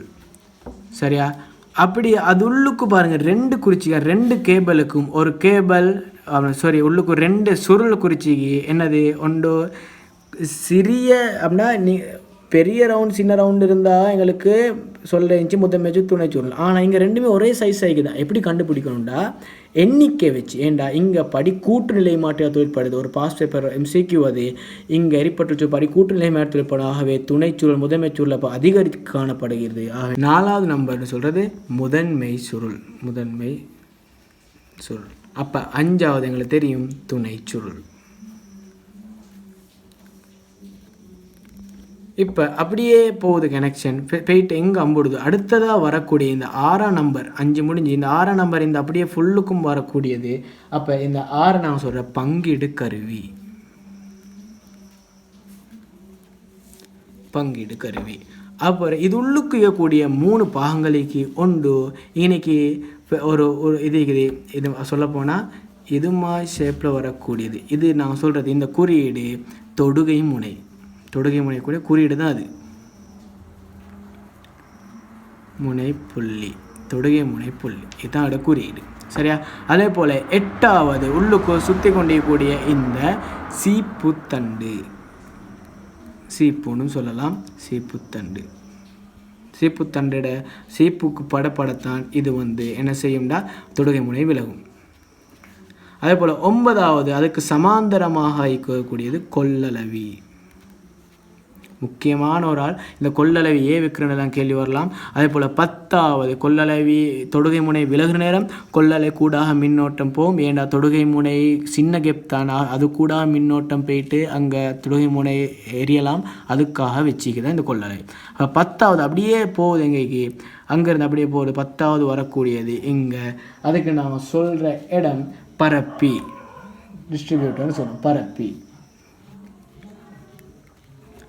சரி. அங்கால 11வது இங்கே பரப்பி உள்ளுக்கொத்தர் சுற்றி கொண்டிருப்பார். அவர் தான் 11. நாங்கள் சுழல்வன் சொல்லுவோம். ரோட்டார்.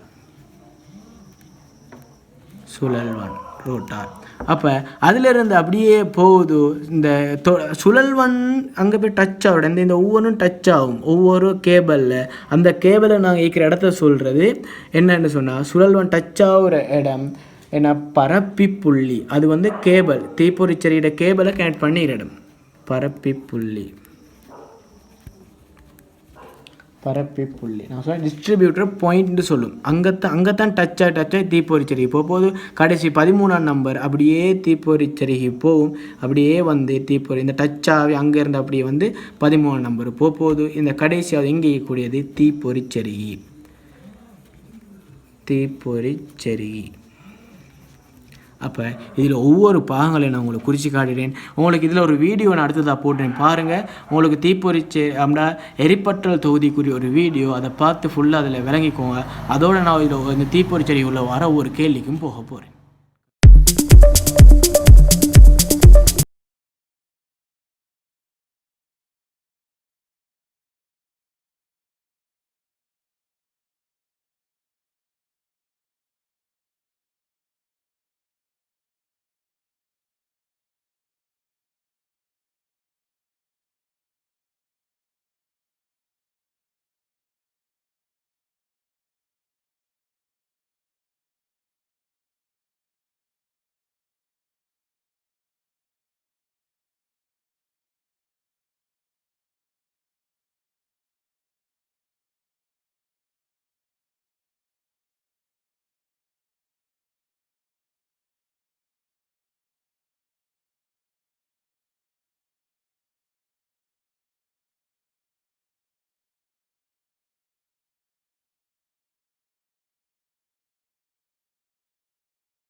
சரி, இப்போ நீங்கள் வீடியோ பார்த்துப்பீங்க.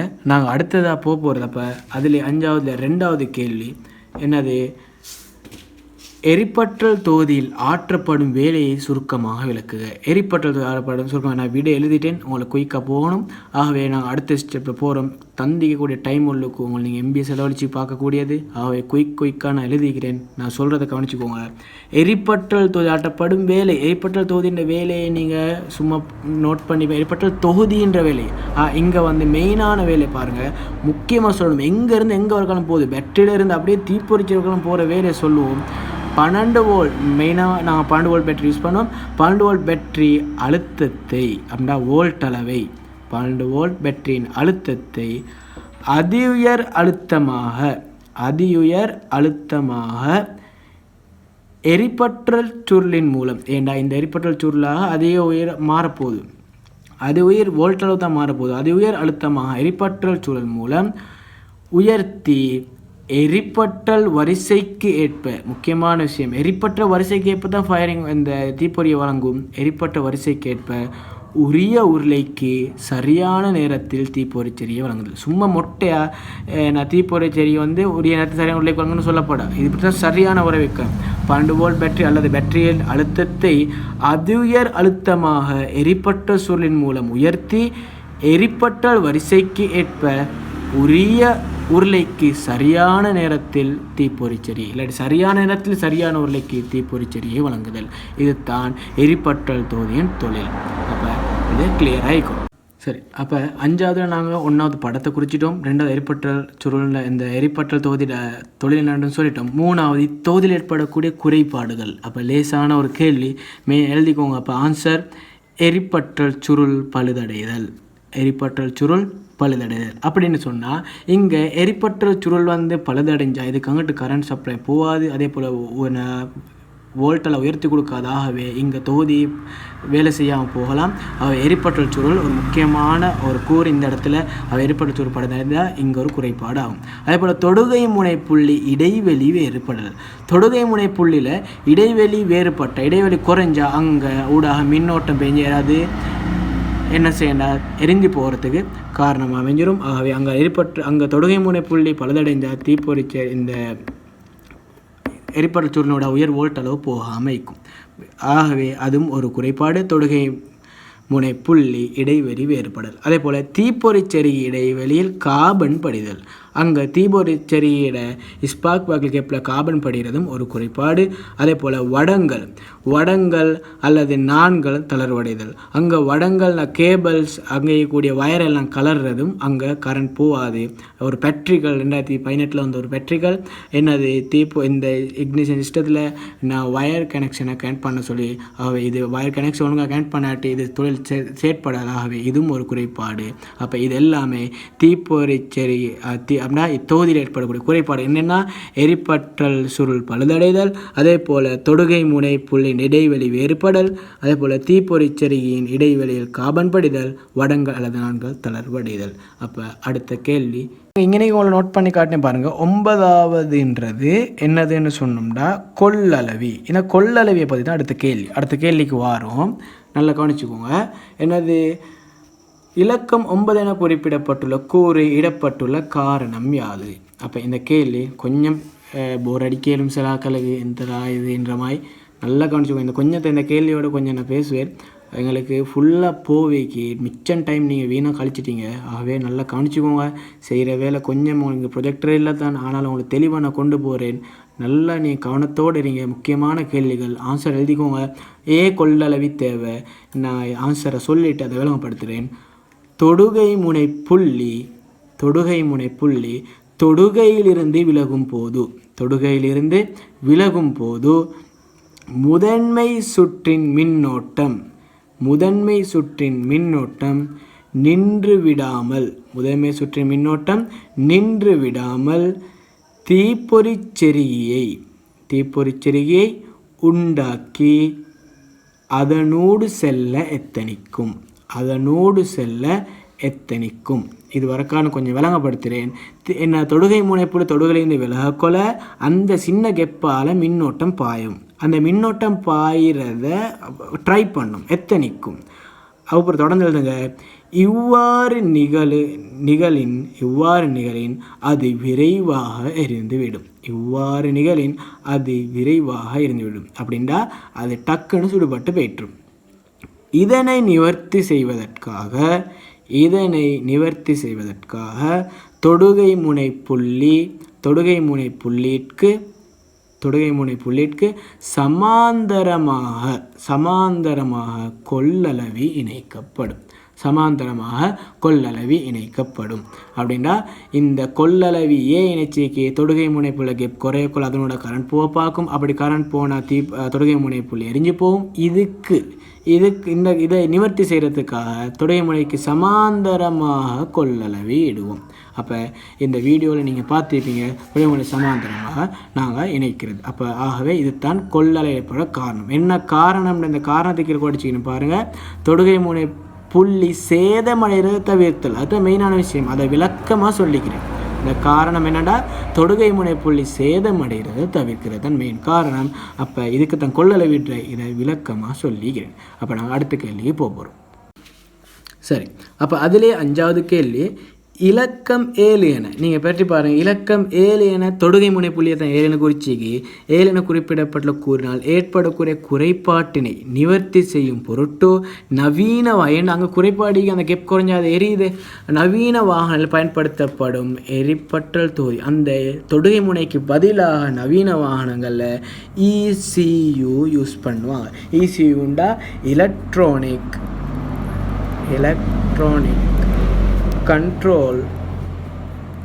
Control unit, ECU. இந்த ECU யூஸ் பண்ணுவாங்க. இதில் தமிழ் பெயர் இலத்திரனியல் கட்டுப்பாட்டு அலகு. நீங்கள் இதை தியரில் படித்து சிலவங்க படித்து எல்லாமே மீட்கலாம். அப்போ நல்ல விளங்குங்க. தொடுகை முனைக்கு பதிலாக எங்களுக்கு ECU நவீன வாகனங்களை யூஸ் பண்ணுறாங்க. அதோடைய பேர் எலக்ட்ரானிக் கண்ட்ரோல் யூனிட். இது தமிழ் பேர் இலத்திரனியல் கட்டுப்பாட்டு அலகு. அதே போல் சொல்கிறாங்க மேலே குறிப்பிட்ட தொகுதியின் அனுகூலம் ஏன் ECU யூஸ் பண்ணணும். அப்போ எழுதுங்க ஆன்சர். வாகனத்தின் அதிகூடிய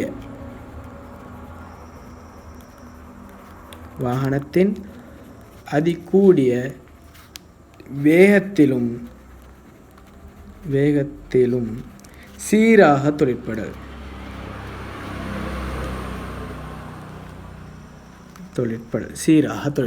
இப்போ விஷயம்டா நீங்கள் வாகன ஸ்பீடாக போகல சீப்பு தாண்டி ஸ்பீடாக துடலும்.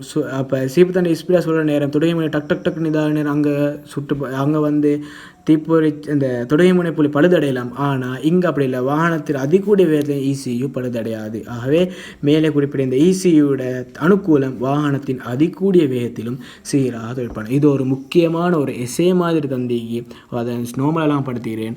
அப்போ இந்த தொகுதியில் உங்களுக்கு வீடியோ பார்த்து அதை விளங்கப்படுத்திக்கிற சமரையும் தந்திக்கு இதை ஃபுல்லாக பார்த்துட்டோம். இப்போ அடுத்த கேள்விக்கு நாங்கள் போகும்போது இதை கொஞ்சம் கவனிங்க. இப்போ நான் உங்களுக்கு ஒரு கொஞ்சம் நேரம் பேச போகிறேன். ஏன்னா சில போர் அடித்து கொஞ்சம் இதாகிக்கலாம். அப்போ கொஞ்சம் நேரம் கொஞ்சம் நான் உங்களோட பேசுறதுக்கு விரும்புகிறேன். ஆகவே கொஞ்சம் அடுத்த ஸ்க்ரீனை கொஞ்சம் மாற்ற போகிறேன். சரி, அப்போ நாங்கள் இப்போ இவ்வளோ நேரம் படித்ததில் ஃபஸ்ட்டுக்கே படித்ததை கொஞ்சம் இப்போ தான் படித்து கொஞ்சம் சொல்லிட்டு போகிறேன். அப்போ கொஞ்சம் உங்களுக்கும் கொஞ்சம் இதாகிக்கும். அப்போ நான் இவ்வளோ நேரம் படித்ததில் ஃபஸ்ட்டுக்கே ஆட்டோமொபைலில் சாய்ஸ் பண்ண காரணத்தை சொன்னேன். அதுபோல் ஆட்டோமொபைலில் இருக்கக்கூடிய 6 தொகுதிகளை பற்றி சமரிகளை விளங்கப்படுத்தினேன். அதுபோல் அது உள்ளுக்கும் நாங்கள் கேள்விகளுக்கு போனோம். அந்த கேள்விகளில் எல்லா தொகுதிகளையும் பற்றி ஒன்று சொன்னேன். அப்போ நம்ம எது நீங்கள் படிக்க இருக்குதுன்னு சொல்லி உங்களுக்கு தெரிஞ்சுக்கணும். அப்போ நான் என்ன படிக்க இருக்கக்கூடிய தொகுதிகள் தடுப்பு தொகுதி அப்படின்னா சமரி பார்க்க வேண்டியது தடுப்பு தொகுதி. அடுத்தது நான் பார்க்க வேண்டியது கடவு தொகுதி. அதோட அங்கால உயிர்ப்பித்தல் தொகுதி, மின்னேற்றும் தொகுதி, அங்கால பொடி, அதே போல் பொடி வரக்கூடியது அதோட பாதுகாப்பு. அடுத்தது இன்னொரு முக்கியமான விஷயம் அதில் திறனை மேம்படுத்தும் உத்திகள். அதே போல் அதான் இன்னும் விசேடமாக யூஸ் பண்ணக்கூடிய திறனை மேம்படுத்தும் ஸ்பீடை கூட table charge super charge use பண்ணோம். அதே போல் காலப்படும் வாய்க்களை நச்சு வாய்க்கை குறைக்கிறதுக்காக ஊக்கள் மாற்றி EGR எல்லாம் நம்ம யூஸ் பண்ணுவோம்.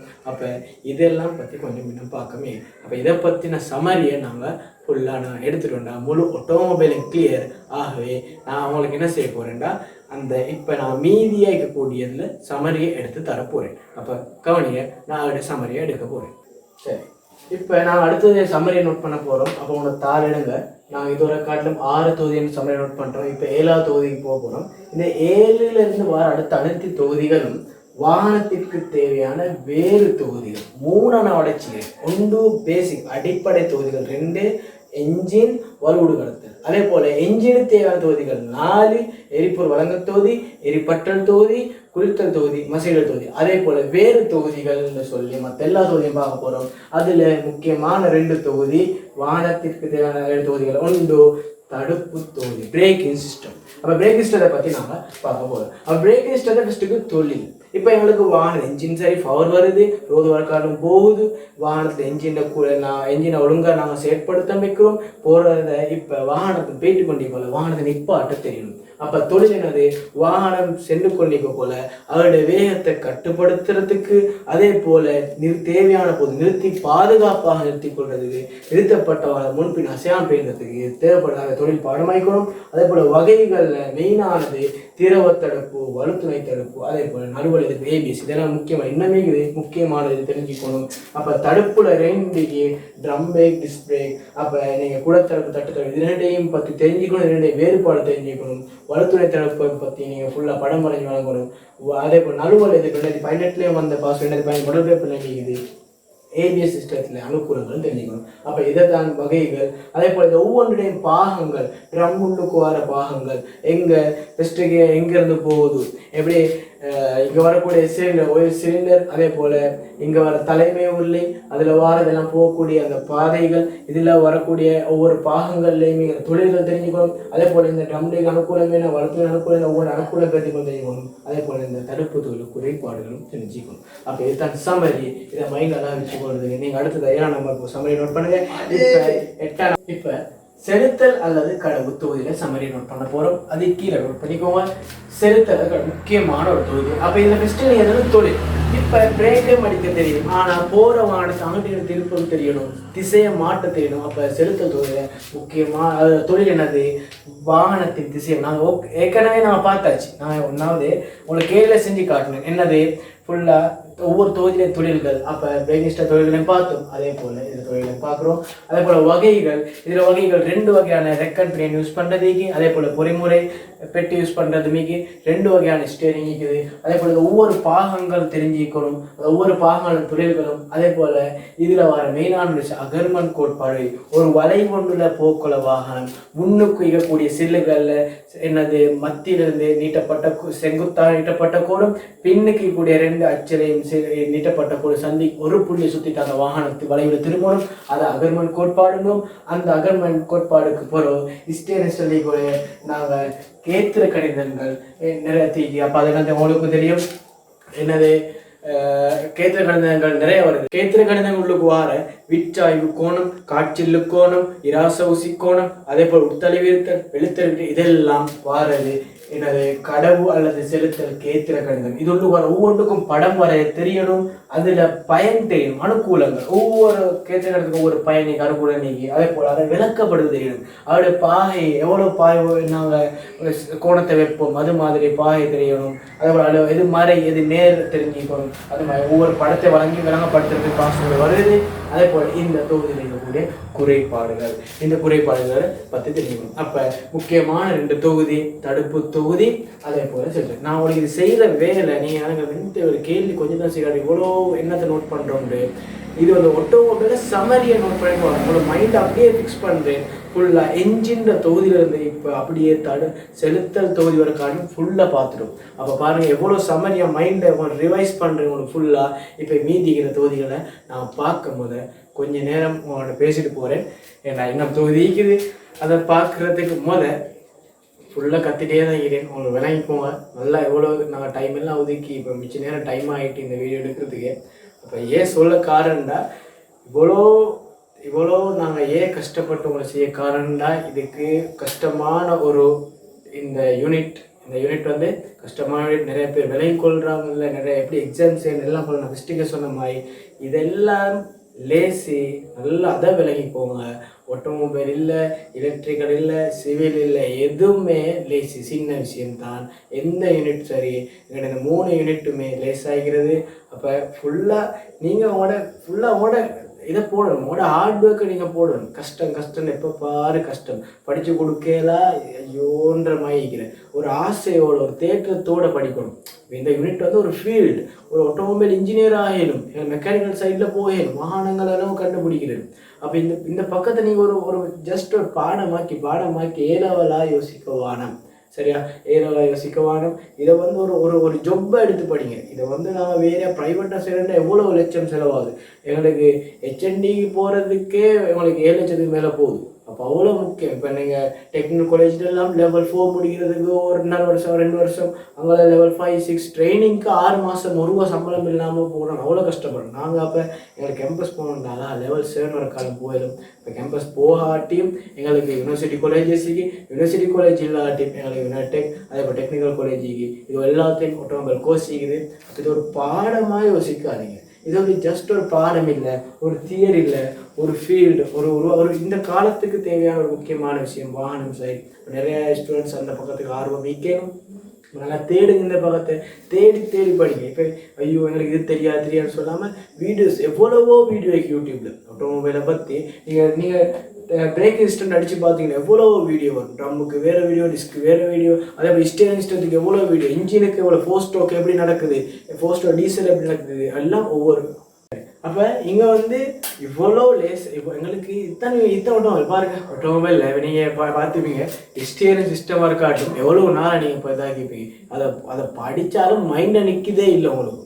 அப்போ நான் மைண்டை நிற்கிறதுக்காக செய்கிற வேலை, ஒரு லேசிக்காக செய்கிற ஒரு வேலை இது. அப்போ சமரி அவங்களுக்கு இன்ஜின் ஃபுல்லாக எடுத்தாச்சு, வலுவுடு கடத்தல் ஃபுல்லாக எடுத்தாச்சு, எரிப்பற்றல் தொகுதி ஃபுல்லாக எடுத்தாச்சு, எரிபொருள் வழங்க தொகுதி எடுத்தாச்சு, குளிட்ட தொகுதி எடுத்தாச்சு, மசைடல் தொகுதி எடுத்தாச்சு, அதே போல் தடுப்பு தொகுதி ஸ்டேட். இது எல்லாத்தையும் நாங்கள் இவ்வளோ நேரத்துக்கு செஞ்சதே ஒரு பெரிய விஷயம். நல்லா கவனிச்சுக்கோங்க. இந்த சமரியம் எடுத்து இதை தவிர மற்ற தொகுதிகளை பற்றி சொல்லி அதில் ஒரு கேள்வி தந்து உங்களுக்கு, அதே போல் முக்கியமான ஒரு தொகுதி எரிபொருள் பற்றல் தொகுதியிலையும் எடுத்த ஒரு முக்கியமான கேள்வியை முடிச்சுக்கிறோம். அப்போ இது போல் இன்னும் நிறைய கேள்விகளுக்கு, இன்னும் நிறைய விஷயம் செய்ய இதில் தொடர்ச்சியே அடுத்த கிளாஸ் போகும். அப்போ நான் இதை கொஞ்சம் நிப்பாட்டிக்கொள்ள காரணம், இதை விட உங்களுக்கு கொஞ்சம் செய்கிறதுக்கு டைம் கொஞ்சம் இடைஞ்சலாகிக்குது. ஆகவே இந்த கிளாஸை நான் நான் நிறுத்திக்கொள்கிறேன். இதை பார்க்க கொஞ்சம் விளக்கமாக, இதை பார்க்க கொஞ்சம் டீப்பாக அடுத்த கிளாஸில் அடுத்த மீதி இருக்கிற தொகுதிகளோட சம்மரி, ஏன்னா நான் உங்களுக்கு கேள்வியில் செஞ்ச நிறைய தொகுதிகளோட சம்மரி, அந்த தொகுதிகளோட அதே போல் நான் அந்த டியூட்டில் இருக்கக்கூடிய மற்ற எல்லா கேள்விகளையும் நான் செய்வேன். அதே போல் பாஸ் பேப்பரில் எல்லா பாஸ் பேப்பரையும் போட்டிக்கிறேன். எல்லா பாஸ் பேப்பர் கேள்வி எழுதுங்க. என்னைய பொறுத்தவரை இந்த டியூட்டை நீங்கள் பிரிண்ட் பண்ணாமல் எழுதுங்க, உங்களை கையால் ஃபுல்லாக எழுதுங்க. ஃபுல்லாக கையில் எழுதணும். ஒவ்வொரு கேள்விக்கு நான் ஆசை நான் அடுத்த கிளாஸ் ஃபுல்லாக டியூட்டை தான் ஃபுல்லாக படுத்துறது. அப்போ இந்த கிளாஸில் கொஞ்சம் போனது. அப்போ மெயினாக இந்த கிளாஸில் நான் செஞ்ச வேலை முக்கியமான தொகுதிகளை சமரி எடுத்து தந்தேன். அதே போல் தொகுதிகளை பற்றி விளக்கம் தந்தேன். அப்போ என்ன உங்களுக்கு விட்டு சும்மா வந்த வாரத்தில் அப்படியே கேள்வியெல்லாம் செஞ்சுட்டு போனேன். நீங்கள் எந்த நிலைமைக்கு எனக்கு பிடிச்சி போயிடலாம். நாங்கள் இன்றைக்கு செஞ்சு நாளைக்கு முடிக்க போகிறல, இது தொடர்ந்து போகும். உங்களோட எக்ஸாம் எப்போ முடியுமோ அப்போ தான் 8th கிளாஸ் உங்களுக்கு முடியும். ஆகவே அது போகிற காட்டிலும் நாங்கள் தந்துட்டு எங்களோட சப்போர்ட்டை நல்லா கடிச்சுக்கோங்க, நல்லா படிங்க. இதை பொறுத்த வரைக்கும் நல்லா செய்யுங்க. இந்த கிளாஸில் பெருசாக நடக்கல கேள்வின்னு யோசிக்குவானோ எவ்வளோ சமரி எடுத்துருந்தீங்க. இதே போல் மற்ற தொழில் நீங்கள் சமரி எடுத்து பாருங்கள். நீங்கள் இதே இப்போ நான் உங்களுக்கு ஐடியா எடுத்ததையும் இதில் இது சமரி இப்படி பாடமாக லேசாக எடுத்து அந்த மாதிரி நீங்களும் எடுங்க. மற்றதில் யோசிங்க. இப்போ நீங்களும் கொஞ்சம் முன்னுக்காகணும். சரியா, அதை கொஞ்சம் யோசிக்கும். டெக்னாலஜி மாணவர்கள் கொஞ்சம் யோசிக்கணும். அவங்களோட மைண்டு மேல்தட்ட பாருங்க. இன்னும் 4 நாள் தாங்கி அதோட முழு ஆட்டோமொபைல் ஒரு சமரி கைக்கே வந்துடும். அப்போ கவனிச்சுக்கோங்க. அப்போ நாங்கள் பிரேக் இன்ஸ்டத்தையும் வேறு தொகுதிகளை பிரேக் இன்ஸ்டத்தை பார்த்துட்டோம். அதே போல் அடுத்த வானத்தையான வேறு தொகுதிகளில் பார்த்தது கடவு தொகுதி அல்ல செலுத்த தொகுதி. இப்போ பார்க்க போகிறது தொங்கட் தொகுதி. 9வது கவனிச்சோம். தொங்கட் தொகுதியில் தொழில் வாகனத்தில் ஏற்கனவே உங்களுக்கு கேள்வி செஞ்சோம். ஒரு தொங்கட் தொகுதியில் தொழில் என்னது, வாகனத்தில் செல்கிற பயணிகளையும் அதே போல் கொண்டு போகக்கூடிய பொதிகளுக்கும் என்னது வாகனத்தில் ஏற்பட அதிர்வை கொடுக்க, அந்த வாகனத்தால் வர அதிர்வை ஏற்படாமல் இருக்கும். அப்போ அதுதான் மெயினான விஷயம். அப்போ அதே போல் இதில் வகைகள் நிறைய வகைகள். அதில் அதிர்வு தான் மிகவும் அதிர்வை குறைக்கக்கூடியது. ஒவ்வொரு பாகங்களை தொழில் எல்லாத்துக்கும் பாகங்களும் தொழில் தெரிஞ்சுக்கணும். அப்போ ஒவ்வொன்றுக்கும் அப்போ இது பெரிய மிச்சம் கேள்வி வாரல இந்த பாகத்தில். அப்போ நாங்கள் ஒரு முக்கியமான அடுத்த தொகுதிக்கு போன விசேட உத்திகள் 10வது சாப்டருக்கு வரும். அப்போ விசேட உத்திகளை 2க்கு பிரிக்கிறோம். ஒன்று திறனை மேம்படுத்தும் உத்தி, அதே போல் காலப்படும் வாயுக்களை கட்டுப்படுத்தும் உத்தி. அப்போ இதில் நாங்கள் ஒன்றா பார்க்க போகிறோம் திறனை மேம்படுத்தும் உத்தி. திறனை மேம்படுத்தும் முத்தில ஒன்றாவது மீயேற்றி சூப்பர் சார்ஜரை பற்றி தெரிஞ்சுக்கணும். 2வது சுழலேற்றி. இப்போ இந்த திறனை மேம்படுத்தும் முத்தி வந்து என்னத்துக்கு தேவை? இப்போ நாங்கள் வாகனத்தில் இருக்கக்கூடிய பவர் அதிகரிக்கணும்னா உள்ளுக்கு வர பெட்ரோல் நிறைய வரணும். பெட்ரோல் நிறையா வந்தால் நிறைய வலு கிடைக்கும். அப்போ நிறைய வலு வேணும்டா, பெட்ரோல் நிறையா வந்தால் சிலிண்டர் சைஸை பெருசாகும். சிலிண்டர் சைஸ் பெருசாகினா என்ஜின் சைஸும் பெருசாகவலி ஆகவே நிறைய செலவு ஆகிடும். அப்போ என்ன செய்யணும்டா, எங்களுக்கு உள்ளுக்கு வலுவை தான் கூட்டணும். ஆகவே உள்ளுக்கு வார அந்த கலவை ஏற்கனவே நெருக்கப்பட்டு உள்ளுக்கு கொண்டாந்தா அதோட வெப்பனை அதிகம் காணப்படும். அப்போ இன்னும் கொஞ்சம் நாள் இன்னும் அதிகமாக காணப்பட போகுது. ஆகவே வலு அதிகமாக பெறப்போகுது. இதுக்கு ஒரு உத்தி தான் இந்த மீயேற்றியும் சுழலேற்றியும். இதில் இந்த மீயேற்றி ஒரு கப்பியை வச்சு தொழிற்பட போது. ஆகவே இங்கே வந்து கொஞ்சம் அங்கே வலுவிரை மேற்படும். சுழலேற்றாப்பில் காலப்படும் வாய்க்காலாக தொழிற்படுறது. ஆகவே அங்கே ஒரு வலுவிரை மேற்படும். மிகவும் நல்ல ரெண்டுலேயுமே உங்களுக்கு அனுகூலம் தெரிஞ்சுக்கலாம். ரெண்டுமே தெரியணும். உங்களோட பாகங்களை வரைஞ்சி பிடிக்கும் தெரியணும். ஆகவே முக்கியமான ஒரு இது கேள்விகள் எதிர்பார்க்கப்படுறது. அதே போல் அடுத்தது காலப்படும் வாய்க்கு. இப்போ வெளியே செல்கிற வாய்க்கு நீங்கள் வெளியே செல்கிற வாய்க்கு நச்சு வாய்க்கு வெளியே போய்ட்டு சூழலோட சேர்ந்த எங்களுக்கு தெரியும் அது சூழல் பாதிப்பு ஏற்படும். அப்போ அதிலிருந்து தவிர இங்கே எரியாத கார்பன் எல்லாம் உருவாகும், நைட்ரஜன் ஆக்சைடு உருவாகும். ஆகவே இங்கே NEGR அதே போல் ஊக்கல் மாற்றி இது ரெண்டையும் பயன்படுத்தி இங்கே நாங்கள் என்ன செய்வோம், காலப்படும் வாய்க்களை கட்டுப்படுத்துவோம். அதே போல் அதோடைய பாகங்களும் அதோடைய அனுகூலங்களும் தெரிஞ்சுக்கணும். அப்போ இதுதான் 10வது. அப்போ உங்களுக்கு ஆட்டோமொபைல் ஃபுல் சமரி இது எடுத்து தந்து கொண்டிருக்கிறதுல நான் இப்போ பார்த்தது எனது தொங்கட் தொகுதியும் விசேட உத்திகளும் இன்னும் 2 தங்கி 2 சாப்டர் மொத்தம் 12 சாப்டரில் மொத்தம் ஆட்டோமொபைலை ஃபுல்லாக அவங்களுக்கு ஒரு கிளையா அப்படியே 12 கிளையா போட்டேலும் அதில் 10 கிளையை நாங்கள் பார்த்துட்டோம். இன்னும் 2 கிளைக்கு. அப்போ அதுக்கு போயிட்டு அதோட நான் முடிச்சுக்கொள்வோம். அது சுட்டி நான் அது 2க்கும் போக போகிறோம். இப்போ மின் தொகுதி அடுத்த 11வது தொகுதி மின் தொகுதி. மின் தொகுதி உள்ளுக்கு நான் 3 தொகுதிகளை உள்ளுக்கு போட்டு அப்படி உங்களுக்கு சமையாக்கி தாரேன். மின் தொகுதி உள்ளுக்கு மின் பயன்படுத்தப்பட்ட தொகுதிகள் 3 நீக்குது. ஒன்று மின் நேற்றல் தொகுதி, அடுத்து மின் விளக்கு தொகுதி, தொடக்க தொகுதி, உயிர்ப்பித்தல் தொகுதி. இந்த 3 இந்த தொடக்க தொகுதின்னு சொல்லலாம் அல்லது உயிர்ப்பித்தல் தொகுதின்னு சொல்லலாம். இந்த 3 தொகுதியுமே வாரது மின் தொகுதி. ஆகவே அதோட நான் சமரியாக்குறேன். அப்போ நோட் பண்ணிக்கோங்க. இது மாதிரி மின்னேற்றல் தொகுதியில் இருக்கிறது எனது தொழில். மின்னேற்றல் தொகுதி மின் இறக்கம் அடைந்தவற்றை மின்னேற்றம் அடைச்சது எனது தொழில். அதாவது இதில் அதே போல் நேரோட்ட டைனமோ யூஸ் பண்ணேன் மேலும் அல்லது ஆடலாக்கி யூஸ் பண்ணேன். இது 2 என்ன வித்தியாசம்டா, இதில் நேரோட்ட டைனமோன்னு சொல்கிறது அங்கே டிசிஆர் தான் நடக்கிறது. ஆனால் ஆடலோக்கண்டா ஏசி எடுத்து டிசிஆர் மாற்றுறதா அது எந்த டைம்லேயும் இது அனுகூலம் மிச்சம் கூடினதாகும். இது 2லேயும் அனுகூலம் பிரிந்துக்கொள் 2மே தெரிஞ்சுக்கணும். அடுத்தது மின் விளக்கு தொகுதி. மின் விளக்கு தொகுதி பயன்படுத்தப்பட குறியீடு ஒவ்வொரு குறியீடுகளும் இந்த உருகி அதே போல் இங்கே பயன்படுத்துகிற தடை கொள்ளளவை தூண்டி அதுவல் மாதிரி அதே போல் சுவிட்சுகள் ஒவ்வொரு வகைக்கும் எல்லா குறியீடுகளையும் நீங்கள் தெரிஞ்சுக்கணும். அதே போல் மின் சுற்றொண்ட வடிவமைக்க தெரியணும். இதில் ஏற்படக்கூடிய குறைபாடுகள் இங்கே ஒரு மின் சுற்றொண்டில் ஏற்படக்கூடிய குறைபாடுகள் அங்கே வயர் கலர்றது அதே போல் அங்கே கூடிய ஒவ்வொரு பாகங்களும் நாங்கள் குறிப்பிட்டு சொல்லலாம். இந்த பாகங்களால் இதாகிறது. அப்போ இது மாதிரி மின் தொகுதியில் 2 மின்னேற்றல் தொகுதி மின் இலக்கு தொகுதியில் சமரிதை இது ஒவ்வொன்றை நீங்கள் திருப்ப பாருங்கள். அதே மாதிரி தொடக்க தொகுதி மெயினான தொகுதி. இதை என்ஜினை உயிர்ப்பித்தல் தொகுதியாக நாம் சொல்லுவோம். இதில் தொழில் என்னது அதிக வலுவோட என்ன செய்கிற சுழற்று தண்டு சுழற்கிறது மெயினான விஷயம். இது உள்ளுக்கு என்னது ஃபஸ்ட்டுக்கு அப்படியே எனக்கு தொடக்கி மோட்டார் காட்டணும். புலச்சூர் எல்லாம் வச்சு போகிற பாகங்கள் அது வரைக்காலும் தெரியணும். அது தொடக்கி மோட்டார் மெயினான ஒரு விஷயம். அதில் கட்டமைப்பு வரை தெரியணும். அதில் புலச்சுருள் தூரிகை சட்டம் எல்லாம் குறிக்க தெரியும். அதோட பாகங்களில் தொழில்களும் தெரிஞ்சுக்கணும் பாடமாயிக்கணும். அதே போல் இந்த தொடக்கி மோட்டார வகைகள் இணைப்பு 3 வகையான இணைப்பு. தொடர் இணைப்பு, சமாந்தர இணைப்பு, அதே போல் இங்கால இணைந்த இணைப்பு. அதுதான் இங்கே முக்கியமானது. தொடராக இருந்தாலும் இங்கே ஒழுங்காக இயங்காது. சமாதான முக்கியமான விஷயம் இங்கே மாறா வேகமிகு உயர் வலுவைக்கணும். ஆகவே இங்கே இணைந்த இணைப்பிக்கும் அதே போல் ஏற்படக்கூடிய குறைபாடுகள். அப்போ இது மின் தொகுதிகளில் வர 3 தொகுதிகள். நான் உங்களுக்கு ஃபுல்லாக சமையல் எடுத்தால் நீங்கள் ஃபஸ்ட்டுக்கு என்ன செய்யுங்கண்டா அவங்களோட எல்லா நோட்ஸையும் ஃபஸ்ட்டு இருந்து பாருங்கள். இந்த கிளை உள்ளுக்கு இந்த சமரி உள்ளுக்கு எல்லாம் உள்ளடங்கணும். எல்லாமே கிளியரான ரைட் பண்ணிக்கோங்க. அப்போ தான் எங்களுக்கு அடுத்த கிளாஸ் ஃபுல் கேள்வி முடிக்கணும். எடுத்ததோட கேள்வி போகிறதால அவனுக்கு ஒரு பிரயோஜனம் இல்லாமல் ஆகிடும். ஆகவே தான் இந்த வேலை செய்கிற கடைசி இன்னும் ஒரே ஒரு சாப்டருக்கு அதுக்கு போயிட்டு கொள்வோம். அப்போ அடுத்த சாப்டர் வாரம் மோட்டார் வாகன பாதுகாப்பு இதோட முழு ஆட்டோமொபைல் முடியுது. அப்போ இதில் பாதுகாப்புகள் என்னென்ன ஃபுல்லாக போட்டிக்கிறேன் பாருங்கள். வாகன சட்டம் உடலும் அதை பற்றி தெரியணும், அதை விளங்கப்பட தெரியணும், வழித்திரையை பற்றி தெரியணும், அதே போல் அதே போல் வரக்கூடிய விளக்குகள் மூட தலைமை விளக்கு, ஆழ்த்தி விளக்கு, மூடுபணி விளக்கு மூடையுமே தெரியணும். அங்கால வழித்திரை துடைப்பான், வைவர் வாரது, அதே போல் சைகைகள் சிக்னல்ஸ், அதே போல் பாதுகாப்பு பட்டி, சீட் பெல்ட் வாரது, வழிபாடு ஏர் பேக், அதே போல் அவசர கதவு, எமர்ஜென்சியாக போகிற கதவு, அதுபோல் தீயணை கருவி, உணரிகள், சென்சர், இது எல்லாமே எங்களுக்கு பாதுகாப்பாக இருக்குது. பாஸ்ட் பேப்பரில் வந்து இதில் 5 விளங்கப்படுது சொல்லி எஸ்ஏல இதெல்லாம் வந்தது. அப்போ இது மாதிரி இப்போ உங்களுக்கு தெரியணும் என்ன. இப்போ நாங்கள் கடைசி ஆட்டோமொபைல் ஃபுல் டியூட்டே முடிஞ்சது போகிறவங்க அவங்கள செய்கிற வேலை இந்தந்த தொகுதியில் இந்த வருஷம் வந்திக்கு அப்படின்னு ஒரு சம்மரி எடுத்து தருவேன். ஆகவே அவங்களுக்கு இதெல்லாம் வரலன்னு நீங்கள் வடிச்செடுப்பீங்க. அப்போ வராதது டீப்பாக வர்றதுக்கு சான்ஸ் கூட. அப்போ நாங்கள் பாஸ்ட் எம்சிக்யூஎஸ் எல்லாம் செய்வோம். அதே போல் இன்னும் நிறைய முதல் கேள்விகள் செய்ய நீங்கள் மெயினாக என்ன விஷயம் செய்யணும்டா, எனக்கு ஃபுல்லாக நீங்கள் எடுங்க ஆட்டோமொபைல் ரிவிஷனை போட்டு இந்த 12 சாப்டரின் சம்மரியை நோட் பண்ணுங்கள்.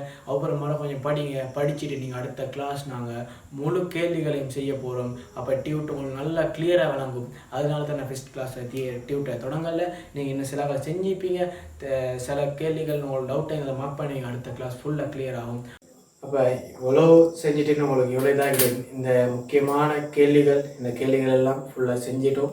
அப்போ இன்னும் ஃபுல்லாக மீதிக கேள்விகள் நாங்கள் அடுத்த கிளாஸ் தொடரும். ஆகவே நான் இதில் வந்து நான் ஒரு ஒன்றாவதே சொன்னேன், ப்ரொஜெக்டர் இல்லை, லேப்டாப் இல்லை, அதே போல் எட்ரஸ் செய்யறதுக்கு இடமும் இல்லை. என்னால் ஏழுமான சப்போர்ட்டை தந்தீங்க. இப்போ நைட்டாகி வேறு இது வீடியோ வேறு கிளியர் இல்லாமல் ஏழுமான எல்லாமே விளங்கப்படுத்திக்கிறேன். அப்போ ஏய்க்கிறதுல குறைய தேடாமல் ஏழுமான மட்டும் இல்லைக்கூட பலனை பிடிங்க. என்னையால் முன்னுக்கு நான் செஞ்ச ஒரு வேலை. அதே போல் மற்ற ஸ்டூடெண்ட்ஸுக்கு இதை ஷேர் பண்ணுங்கள், மற்றவங்களுக்கும் சொல்லுங்கள். இதில் இது ஏழுமான பயன்களை பெறும்.